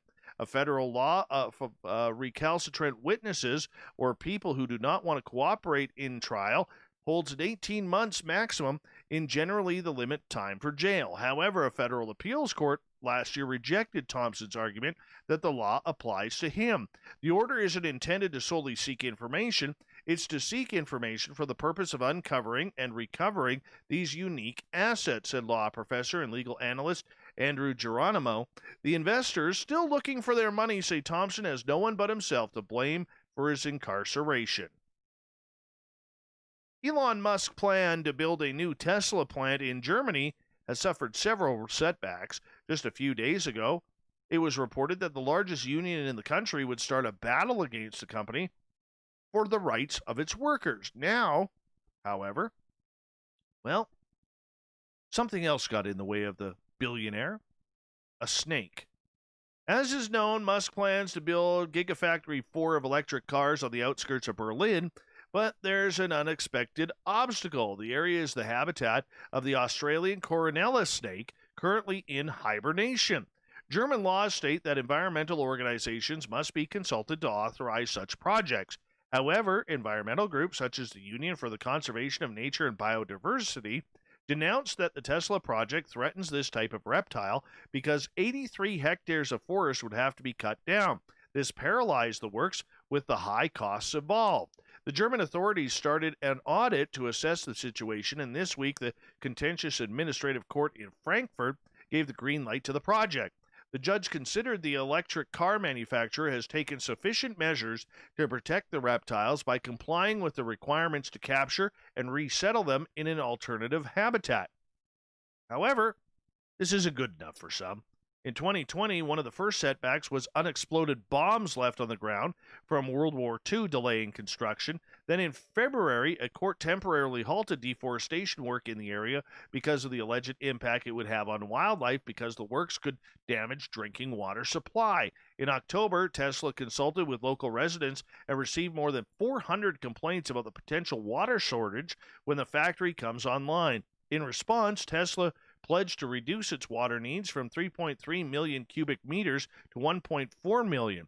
In November, the lack of administrative permits to build their new facilities were added to the list. Despite everything, Musk has not announced any changes to the opening plans of his plant in Germany, scheduled for 2021. Black sandy salt found in a capsule brought to Earth by a Japanese space probe is from the distant asteroid Ryugu. Scientists confirmed after opening it. The discovery comes a week after the Hayabusa 2 probe dropped off its capsule, which entered the atmosphere in a streak of light before landing in the Australian desert and then being transported to Japan. The Japanese Space Agency released a picture of a small deposit of sooty material inside the metal box, a first glimpse at the results of the unprecedented 6-year mission for the unmanned probe. The dust was found in the capsule's outer shell, agency officials said, with more than a substantial amount of samples expected to be found when they open the inner container, which is a delicate task. JAXA has confirmed the samples derived from the asteroid Ryugu, and inside is the dust from the sample container. We were able to confirm black, sand-like particles which are believed to be derived from Ryugu. Hayabusa 2 traveled about 300 million kilometers or 200 million miles from Earth to collect the samples, which scientists hope could help shed light on the origin of life and the formation of the universe. The probe collected both surface dust and pristine material from below the surface that was stirred up by firing an impactor into the asteroid. We will continue our work to open the sample cache within the sample container, extraction of the sample and analysis of it to be carried out, JAXA said. Half of Hayabusa 2's samples will be shared between JAXA, NASA, and other international organizations, and the rest kept for future study as advances are made in analytic technology. But work is not over for the probe, which will now begin an extended mission targeting 2 new asteroids. You know what? That is kind of cool. That is great work. Fantastic work. While space is continuously explored by humans, it takes a lot of time. Fortunately, scientists have discovered a superhighway that may enable faster travel to the outer reaches of our solar system. In other words, they found how aliens travel, even though they're not saying it's aliens, but we know around here it's always aliens. There are talks of humans living on Mars, but it is often overlooked that reaching the planet would take a significant amount of time for a crew. Scientists now believe they have found a superhighway that could speed up how spaceships travel to the edge of our solar system, particularly between Jupiter and Neptune. A research team at the University of California found that the travel network and is now beginning to study how it could be used by vessels leaving this planet. The research team found this route by computing how millions of solar system orbits fit inside space manifolds and arch structures that come from the asteroid belt between Mars and Jupiter. This result was a superhighway that could enable faster travel for spaceships, although they're not saying if there will be a toll placed on it. A toll, people. A toll. Anyways, the research of these routes was published in an issue of Science Advances, and it notes how by using the structures, asteroids could travel from Jupiter to Neptune in less than 10 years by following the superhighway. However, do not take that left to Albuquerque. Somebody's got to be laughing out there with that. Somebody. Anyways, space probes would be able to do this even quicker because of the thrusters and technology on board. Moving forward, the team wants to see how the manifolds interact around Earth and whether it would be possible to create a spaceship that would be able to take advantage of this quicker means of our solar system travel. On top of that, the spacecraft would have to avoid asteroids in the sense the superhighway would be a dangerous route for machinery to take. Hey, try driving the I-5 in LA. Definitely the same thing. There are also some risks with some of the largest arches that are caused by the gravitational pull of Jupiter, as they could lead ships by being misdirected or even colliding with the largest planet in our solar system. Once again, watch that left turn to Albuquerque. All right. Since none of you are laughing out there, not getting the humor, let's move on. A Florida golfer was caught in quite a predicament because you know the old saying in golf, play it where it lies. Well, this one would have been kind of tough because his ball landed on the tail of an alligator. Kyle Downs said he and his brother were at the Coral Oaks golf course at Cape Coral on Sunday when a ball landed on the gator's tail. Downs shared a video showing his brother sneaking up to the gator, who was passed out in the sun, maybe had a few too many goldfish to eat, and then he grabbed the ball off his tail and quickly ran back before the gator, who was apparently startled, darted back in the water. The alligator in the video had been spotted before and is known as Charlie to the golfers. No, you do not get a free drop for that or a penalty stroke. Pardon me, you do get the free drop, not the penalty stroke for that. Now, Darwin Award winner here. Yes. You know, honestly, this close to Christmas, this story sucks. It really does. It really sucks. But sometimes, you know, we are pretty good at phasing out the silly and the stupid. A woman in Australia fell off a cliff to her death this past weekend after trying to take a photo at the precarious location. 38-year-old Rosie Lumba was with her husband and child. Oh, this is terrible. When the accident occurred at Grampians National Park in Australia's Victoria State. They were at the Barocca Lookout, an overhang by the side of a cliff that has a panoramic view of the mountains and town below. Police said Lumba climbed past the safety barriers, here we go, and warning signs, to post on a rock for a photo when she tripped over the edge, falling more than 262 feet down the cliff face. Instant death. Now, witnesses say they heard Lumba screaming. That's terrible, but they were unable to help. Police and the state emergency service worked for 6 hours to scale the cliff and retrieve her body. The viewing platform was closed throughout the afternoon during the retrieval process, but was reopened later on that day. The lookout is a particularly popular photo spot. A quick search of the location tagged on Instagram shows dozens of photos showing people at the cliffside, legs dangling over the edge or balance on a narrow rock near the edge. A few even filmed themselves doing backflips by the edge. Local tour guide Graham Wood has said he has warned his customers about the lookout just a half an hour before Lumba's fall. I made a comment to my customers that this happens all the time, and when one of these days someone is going to fall off, I'm sad to say it happened. In the aftermath, authorities reminded the public to heed safety signs and guidelines and that there was no photo is worth a person's life. Darwin. It's real simple, people. If there is a warning rope or a fence saying this is how far you could go, don't go any further, it's probably there for a reason. I'm just saying, who am I? Honestly. Maybe that's one of the rules and guidelines we should follow. Just maybe. But apparently this lady did not. Pennsylvania waitress got a great Christmas present. Said she was shocked to receive a $5,000 tip from a table whose bill totaled only $205.94. Gianna D'Angelo, a server at Anthony's at Paxton in Brumala, said the big tip will be a great help at the Widener University in Chester, where she is a freshman studying nursing.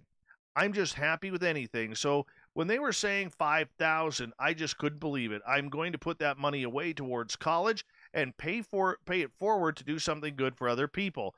The restaurant expressed gratitude to the customers on Facebook, saying, "We have no words other than thank you. Unbelievable support for our staff here. Thank you, thank you, thank you. Thank you for helping our staff get through the holidays." You know what? There's good people out there. There really is. And thank goodness this restaurant, Anthony's at Paxton, isn't like that idiot in Texas who went and took his staff's major tip of $3,000 because they have a company policy, no tip bigger than $500. They didn't even give her the $500, by the way. They took all the $3,000. Yeah. But you know what? This student's going to put it to good use, and hopefully she does pay a little bit forward and never forgets that there's good people out there, because there's a lot of good people out there, right? And sometimes, you know what? I'll say this. If you're in a bad mood, excuse me, or, you know, just remember, the next time you go through the drive-thru or something, if you can afford it, pick up the person's coffee behind you. Because you know what? They may be having a horrid, horrid day. And if you can afford it, and I'm not saying do it all the time, but if you can afford it, do it every now and again. Number one, you feel good because you've done something good for someone else. But number two, you have no idea the impact that you are making on the person behind you, who is probably a complete stranger. But you know what? You don't know what they're going through. Maybe they've had the worst morning ever or the worst afternoon ever. And maybe their boss chewed them out, or they got in an argument with a loved one, or maybe their child is sick, or heaven forbid something worse. And that little sign that says, "I care," could mean the world to that person. Just the world to that person. So if you can, you know, I realize it's the holiday spirit and everything right now, okay, because we're close to Christmas. But if you can afford it, do that for someone. Put a smile on someone's face, a stranger's face, because you never know what kind of impact that could absolutely explode into. And I'm saying in a positive way.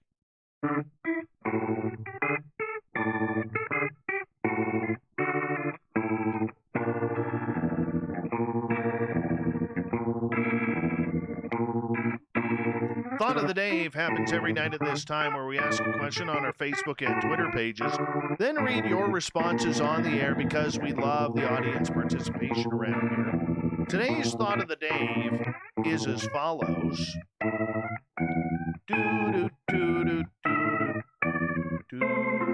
What is your opinion on if paranormal experiences increase or decrease during the Christmas season?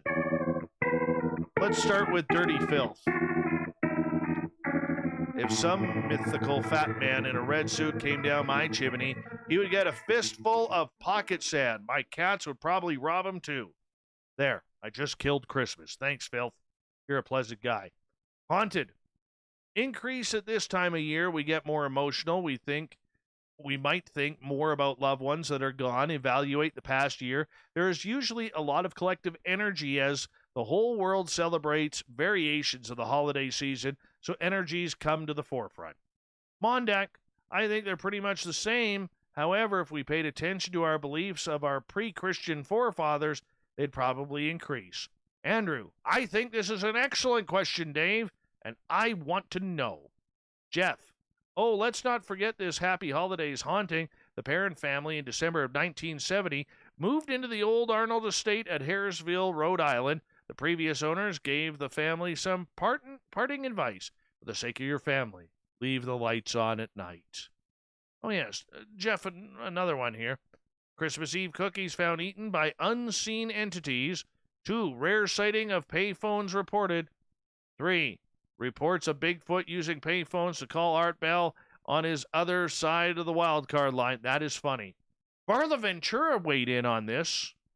Increase. There are a number of legends about not being out after midnight on December 24th because animals would talk, wells would run with blood, and witches cavorted around bonfires.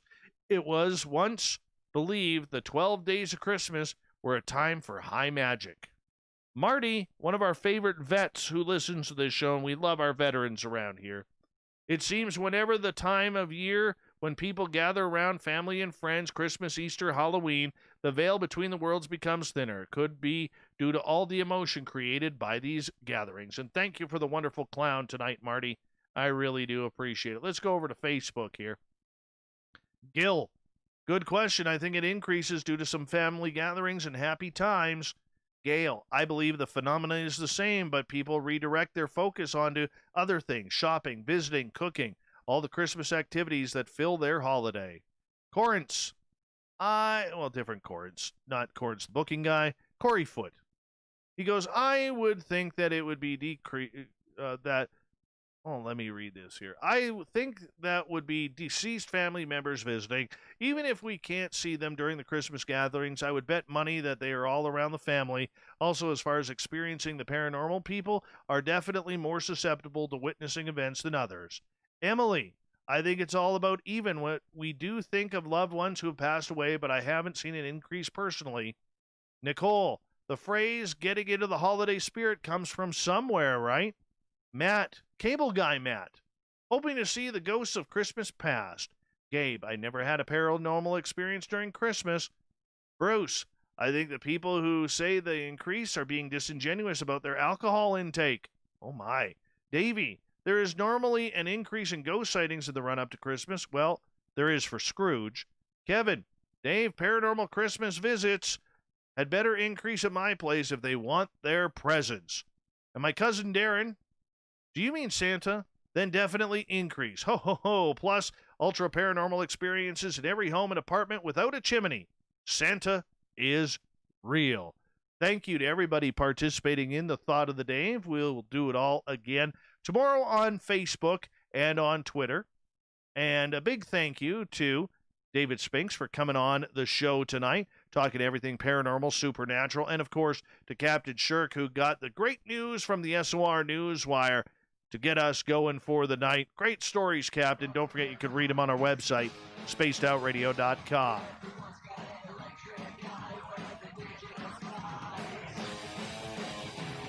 We got Mr. Ron Bumblefoot THAL rocking in the background with Little Brother is Watching.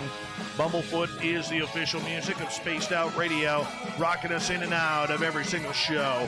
Get your horns up for the guitar god himself. Special thanks to everybody listening in at home, in your cars, at work, wherever you may be. Thank you to everyone participating in our chat rooms tonight on Spreaker, YouTube, LGAB, Revolution Radio, Facebook, the Space Travelers Club at our website, and all the snarkers and snarkettes hanging out at hashtag Spaced Out Radio on Twitter. Everything we do it for you, Derek. Remember, this show is copyright by Spaced Out Radio and SOR Media Ventures Limited. Thank you so much for choosing to share your evening with us, because together, my friends, say it with me, we own the night. Mr. Bumblefoot, we need a favor. We need you to take us home.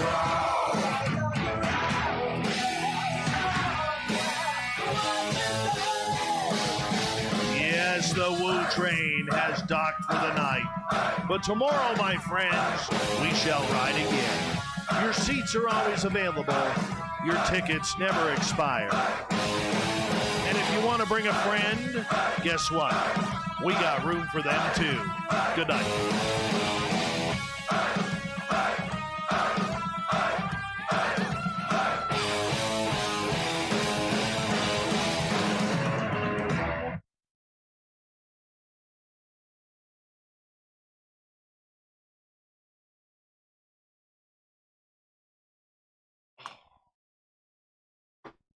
Oh, there we go.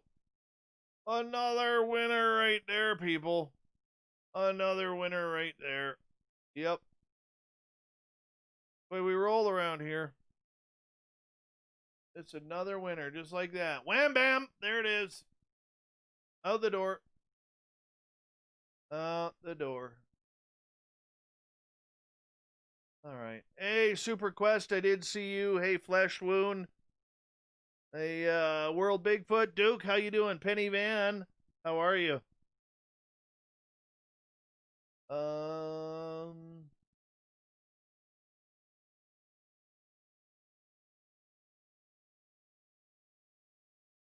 yeah, yeah. Oh, I'm hungry. I had a chicken salad for dinner tonight. I really did. I had a chicken salad.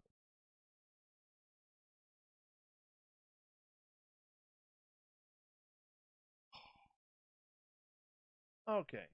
So we're downloading the show. I'll be right back, guys. I got to hit the bathroom. Pardon me for sounding gross, but I'm going to the bathroom. Go to the bathroom. Go take a piss. I'll be right back.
All right, I am back. I am back.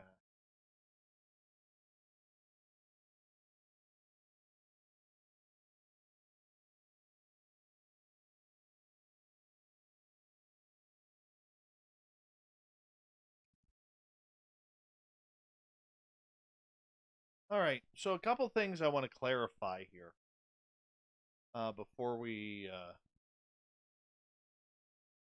excuse me, indigestion still coming out. Before we go any further, I was asked by David Spinks earlier about what I thought about the COVID thing. At no point have I ever said that, and I know you guys will say this, but there will be people who are listening, okay, who tune in. At no point have I ever said that I thought this COVID thing is a hoax. It is a real disease. My cousin, and I'm truthful about that, my cousin is one of the top disease specialists in Canada. He has lectured all over the world, and him and I have talked extensively about COVID-19. This shit is real, whether we want to like it or not. It's very real, and it sucks. And there's a lot of people who've battled it, both short term, long term, and the effects have been horrible on a lot of people, including death. And I'm not condoning anyone not to wear a mask by my comments of saying, but I'll stand by what I say, that I believe that this has become extremely political for no reason. Along many borders. This isn't a United States thing. It's not just a Canada thing where I am or anything like that. This is something very real that we are dealing with here. And I'm not debating the numbers or anything like that. But, we have to be careful. And you know what? I hate wearing the mask. I hate the fact that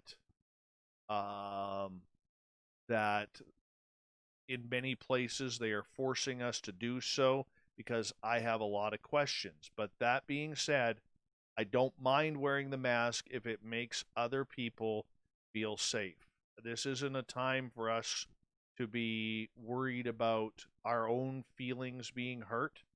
Let's just get this shit over with so we can have this Vegas party that we talk about. All right? I'm dying for a vacation, man. And I want to party with all of you guys down in Vegas. I want to have that big spaced out radio party that we've talked so much about and we've talked highly about. But as long as many of us out there continue to battle the rules and fight the system, and that includes myself, we're not going to be able to have that party. Okay? And it's important that we do. It's very important that we do. That we have that party. Right? Because we all got to come together as one and have a lot of fun. We're allowed. And hey, Wendy Williams, how you doing? The gorgeous and talented Wendy Williams, there she is, everyone. There she is. So anyways, what I'm saying is, even if you hate the mask as much as I do, and trust me, I hate wearing that damn thing, okay? Think about it. What if that was your mother, your father, somebody who is immunocompromised, and, could get, like my mom can pick up anything from anybody. She gets that sick. And, I kind of like having my mom alive, so when I get a little bit bitchy and whiny about everything, I usually just kind of try and take a step back, and I think of my mom, and I suggest that you guys all do that too. I mean, we're all adults here. You guys know what you're gonna do. I've got a buggered up nose too. Okay, I've broken it 5 times. And it's It sucks. Wearing the mask is tough for me to breathe because of my nose being so damaged. Thank you, hockey, and thank you, my son, accidentally kicking me in the nose. But let's just have some common courtesy. Let's get this shit over with, so that way we can just all hang out and be normal. But the other thing upon that I want to say is, a lot of people in the media, and I've read this from my own former radio station. They keep saying the new norm, the new normal.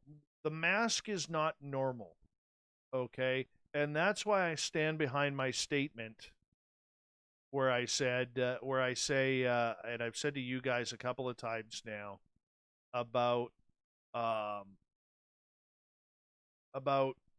the minute this whole COVID process became political, we were in trouble. But the minute the masks became fashionable, we were really in trouble. And I stand by that. I really do. And the masks are not normal. That is not part of a new normal, and don't fall for that type of bullshit. Okay? That is media hype that, you know what? This planet, believe it or not, is filled with infectious diseases. All right? And Jerry's right too. There, in the U.S., there's almost 300,000 COVID deaths. Show some common sense. Exactly. Right? And we're just so hyper vigilant about everything and hyper stubborn. And trust me, so am I. So am I. Right? And there are people inside Spaced Out Radio's inner circle that have had this horrid disease. Some it affected barely anything, and others it's affected big time, right? But the whole point that I'm getting at is wearing a mask, once this COVID thing is over and we've figured it all out, all right, the mask is not normal, nor should we treat it as being normal, all right? And the media hype around it needs to be we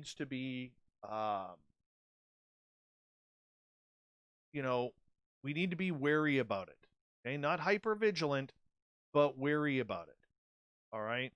So take your time. As much as you hate it, wear the goddamn mask, and protect yourself. Okay. So that way we can get back to normal. Don't fall for this new normal bullshit. Okay, that's just the media being the media, and I'm saying that as somebody who follows the local media very closely. All right?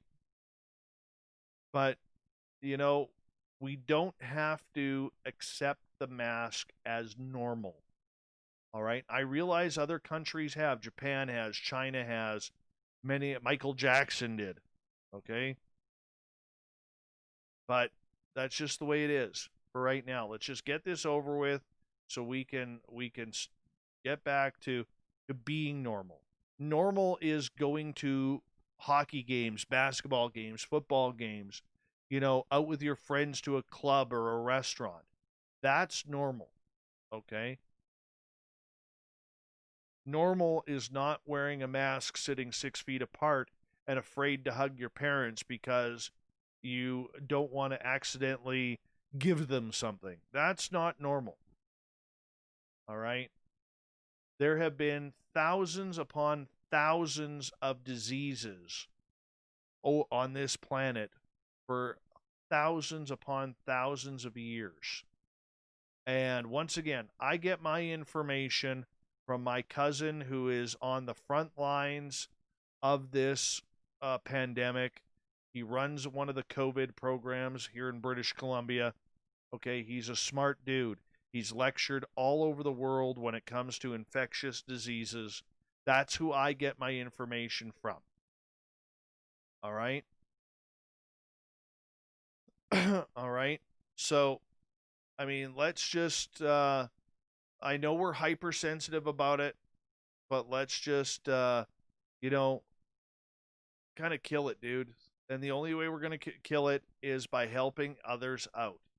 And that's the way we're going to do it. It's not going to be from bitching about the mask. It's not going to be from bitching about whatever. All right? Let's just, let's just calm it down and bring it forward, man. That's all we got to do. Just calm it down. All right? So that's my stance on that. Anyways, number 2. All right. Number 2. Hi, Eva.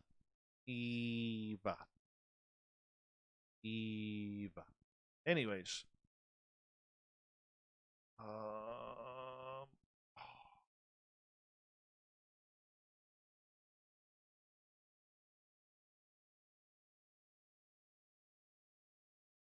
Where am I? Number 2. Another thing I wanted to point out to you guys tonight is none of you knew that I was depressed until I mentioned it. Okay? None of you knew that I was depressed until I mentioned it. And the reason why I bring that up is for this reason, especially for the men out there, because the majority of women do not have troubles expressing their feelings. And women are much stronger than us men when it comes to this. All right? But the majority of you out there, unless you caught on to the signals that I was kind of giving, or maybe I tipped you off to, okay? The majority of men especially do not at all talk about whether or not we're feeling okay, or if we're having a good day, or we're having a down day, or whatever. Okay? And I've got some reasoning right now in my life, and no, it's not Christmas depression. Okay? But the reason why I bring this up,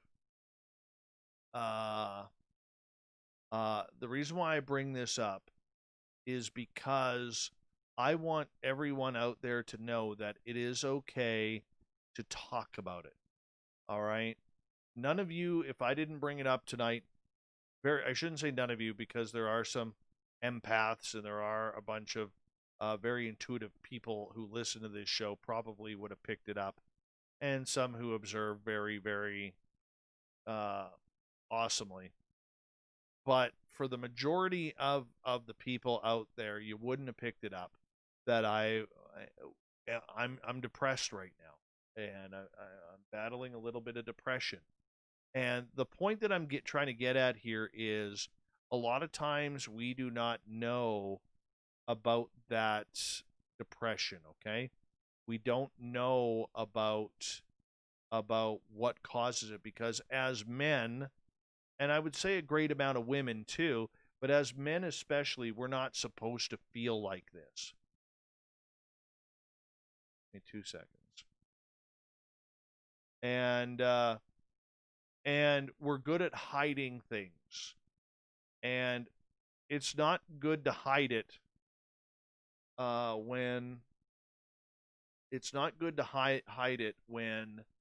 you're not, when you feel that you need somebody to talk to, or you feel that it's not your place to discuss your feelings or anything. It's always the place to talk about your feelings, no matter how hard it is, and no matter how troubling it can be.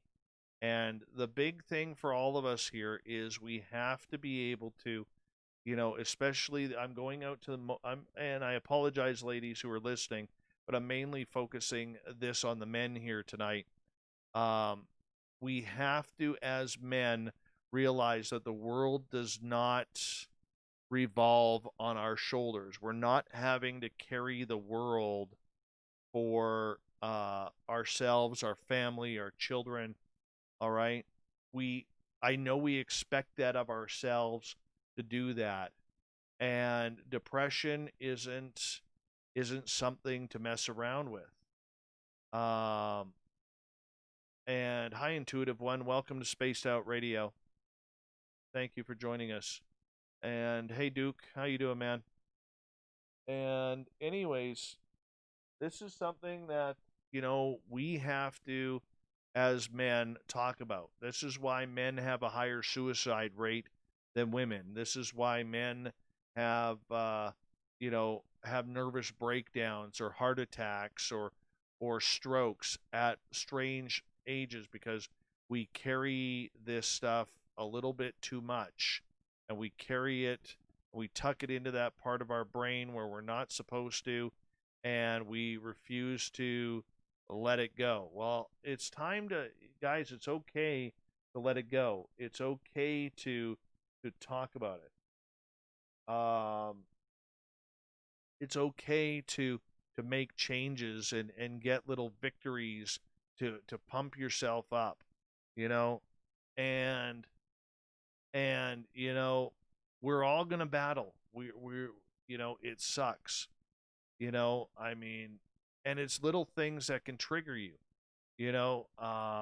What triggered me tonight? I can give you a prime example of what triggered me tonight. It was a comment that somebody who has never been in our chat room before. Okay, it was a comment they made that I should keep my opinion to myself because COVID is a hoax. And basically, some of you caught the comment that I snarked back at him. This was way back in like hour 1. And shoot. And anyways, this is one of those things where not loading, upload file, no, folder. This is one of those things, guys, where sometimes all it takes is one little nonsensical person whom you have no relationship or correlation with, who all of a sudden says something that just triggers the pain, that triggers everything, and that's what it's about, and sometimes it's just that one asshole who has to come along and just say something at the worst time, and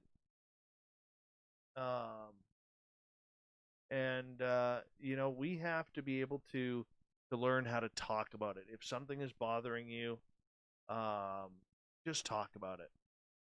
I'm not going to sit here because a lot of the stuff that's bugging me tonight is personal, and I will take that up with personal people within my my circle. But discussing it and being able to have that strength, whether you're a man, whether you're a woman, whether you're trans, whether it doesn't matter what color you are, what sexual orientation you are, have the ability to discuss it. Discussing it is never an issue. And that's probably the biggest thing that I can say to you guys, is always feel that you can talk about it, because talking, believe it or not, helps. It really does. And when you talk about it, there is a much better, your soul opens up, and you have that ability to let it loose. And when you let it loose, it unties all of those knots that are inside of you. Sometimes it dredges up some more, okay? Sometimes it's not always fun, but it unties a lot of those knots that you have been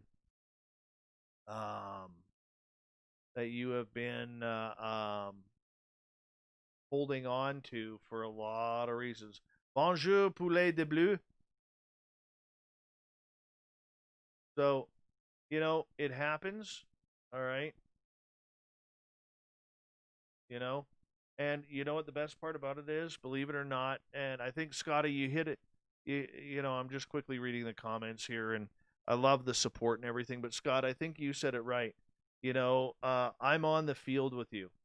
And that's part of the reason why I do this show, guys, is because I know I'm not alone, and I know that this show does a lot for many of you, much like it does a lot for me.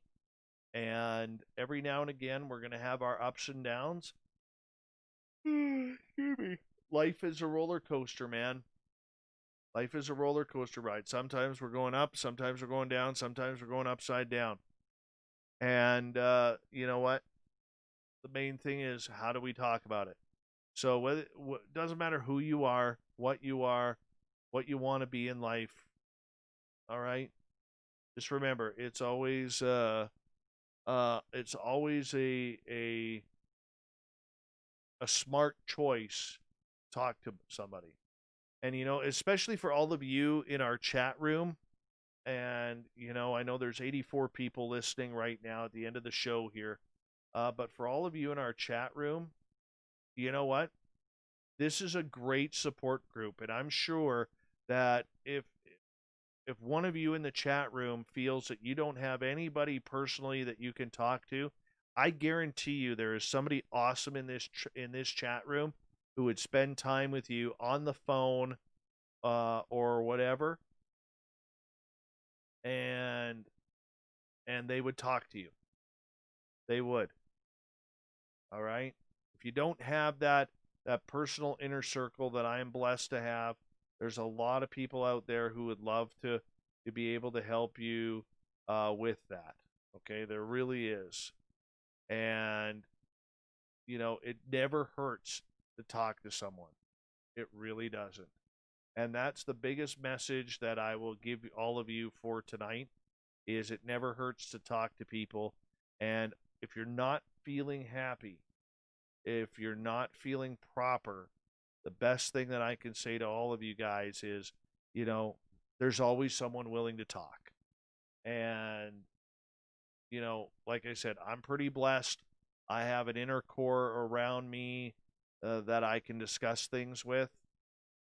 And there's an old Canadian Armed Forces saying that I learned at about 1982-83, and it says, you may stand alone, but you are never alone.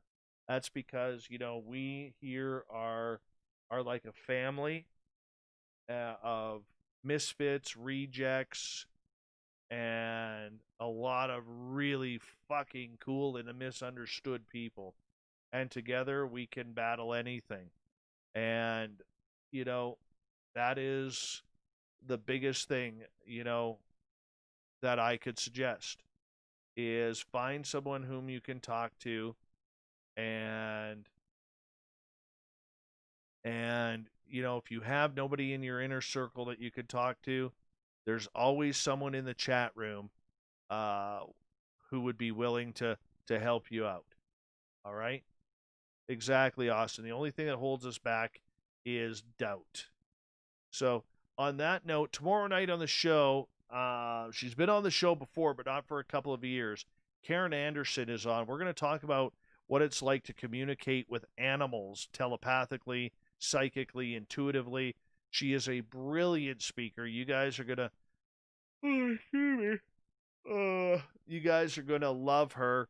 And... but I can tell you this, you're going to enjoy it. I'm going to head off to bed because I'm pretty tired here, guys. Thank you for a wonderful night. Thank you for picking up my spirits. Thank you for allowing me the opportunity to vent when I needed to vent. And you know what? You guys are all outstanding. You guys are all awesome. And, once again, be thoughtful of others. As much as you may or may not believe the circumstances of COVID, just wear the damn mask. Let's get this over with ASAP so we can, so that way we can all go party in Vegas together. Because when I make that call that we are partying in Vegas and I set that date, I expect each and every one of you that said you're going to be there to be there. And I will give you a couple months' notice. But if you told me you're going to be at that Spaced Out Radio party in Vegas, I am damn well expecting you there. I really am. Not a lot, no talking about this because we're going to have to make this happen. So get your mask on.